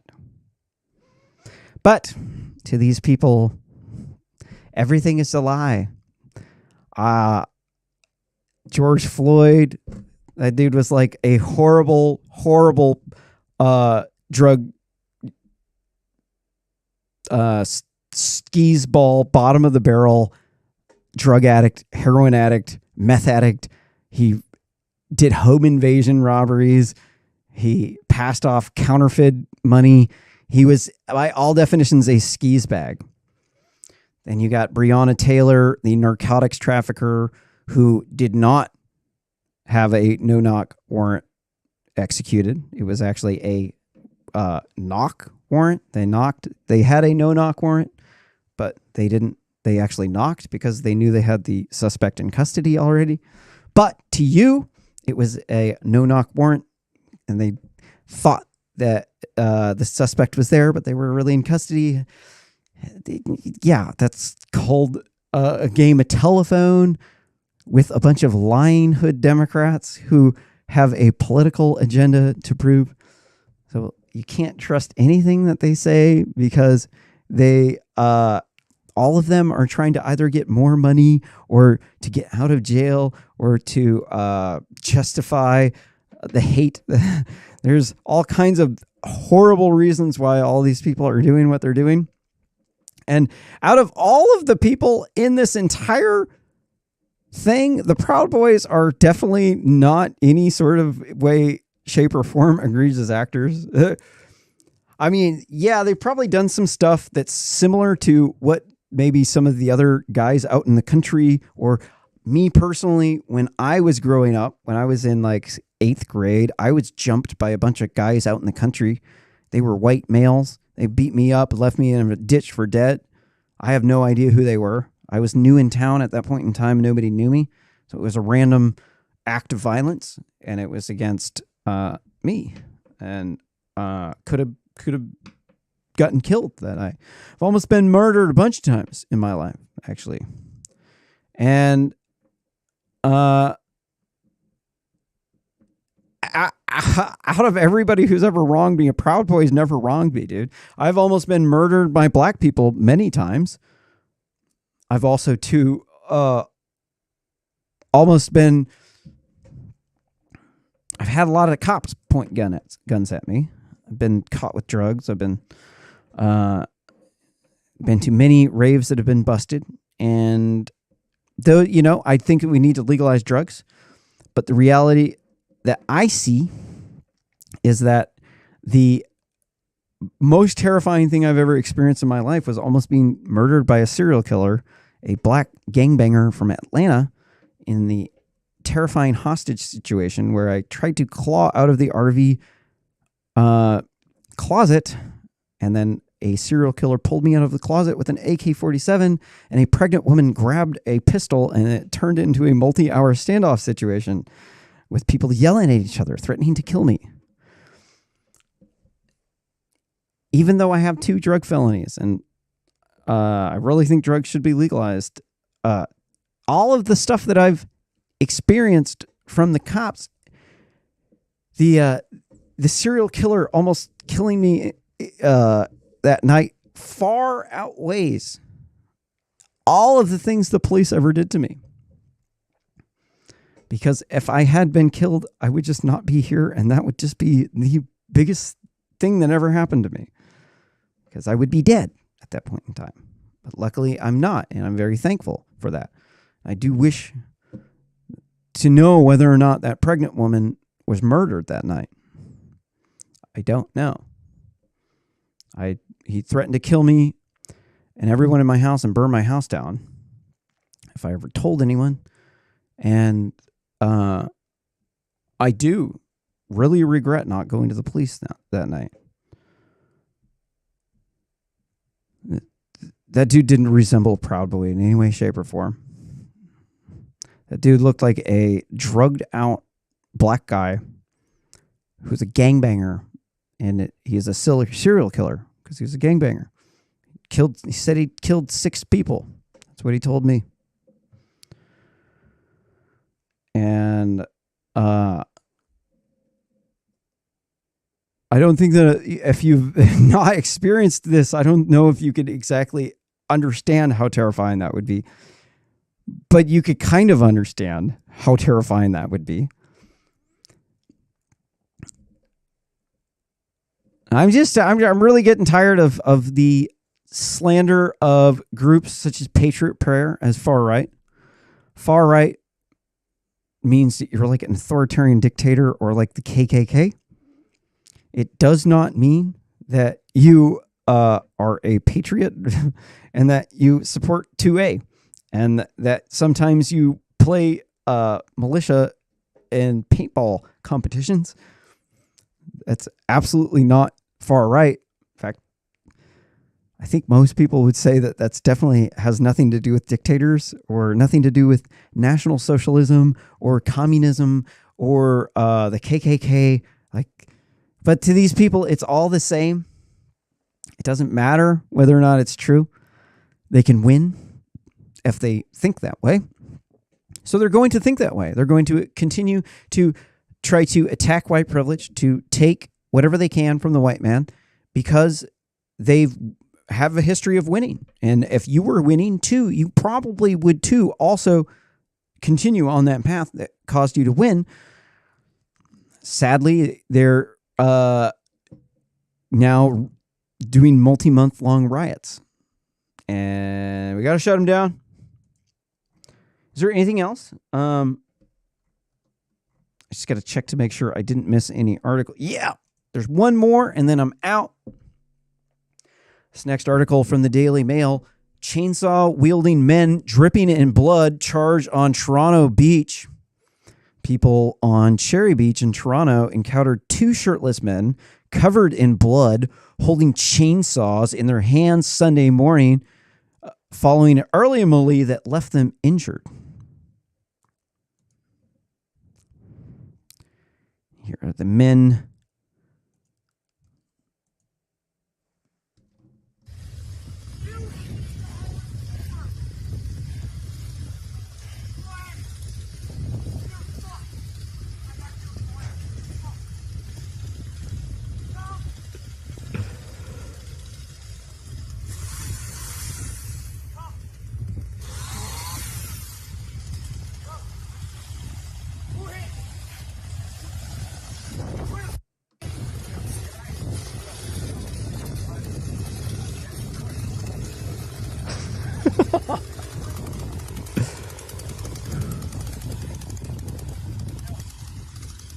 These are hood Democrats here in Toronto, Canada.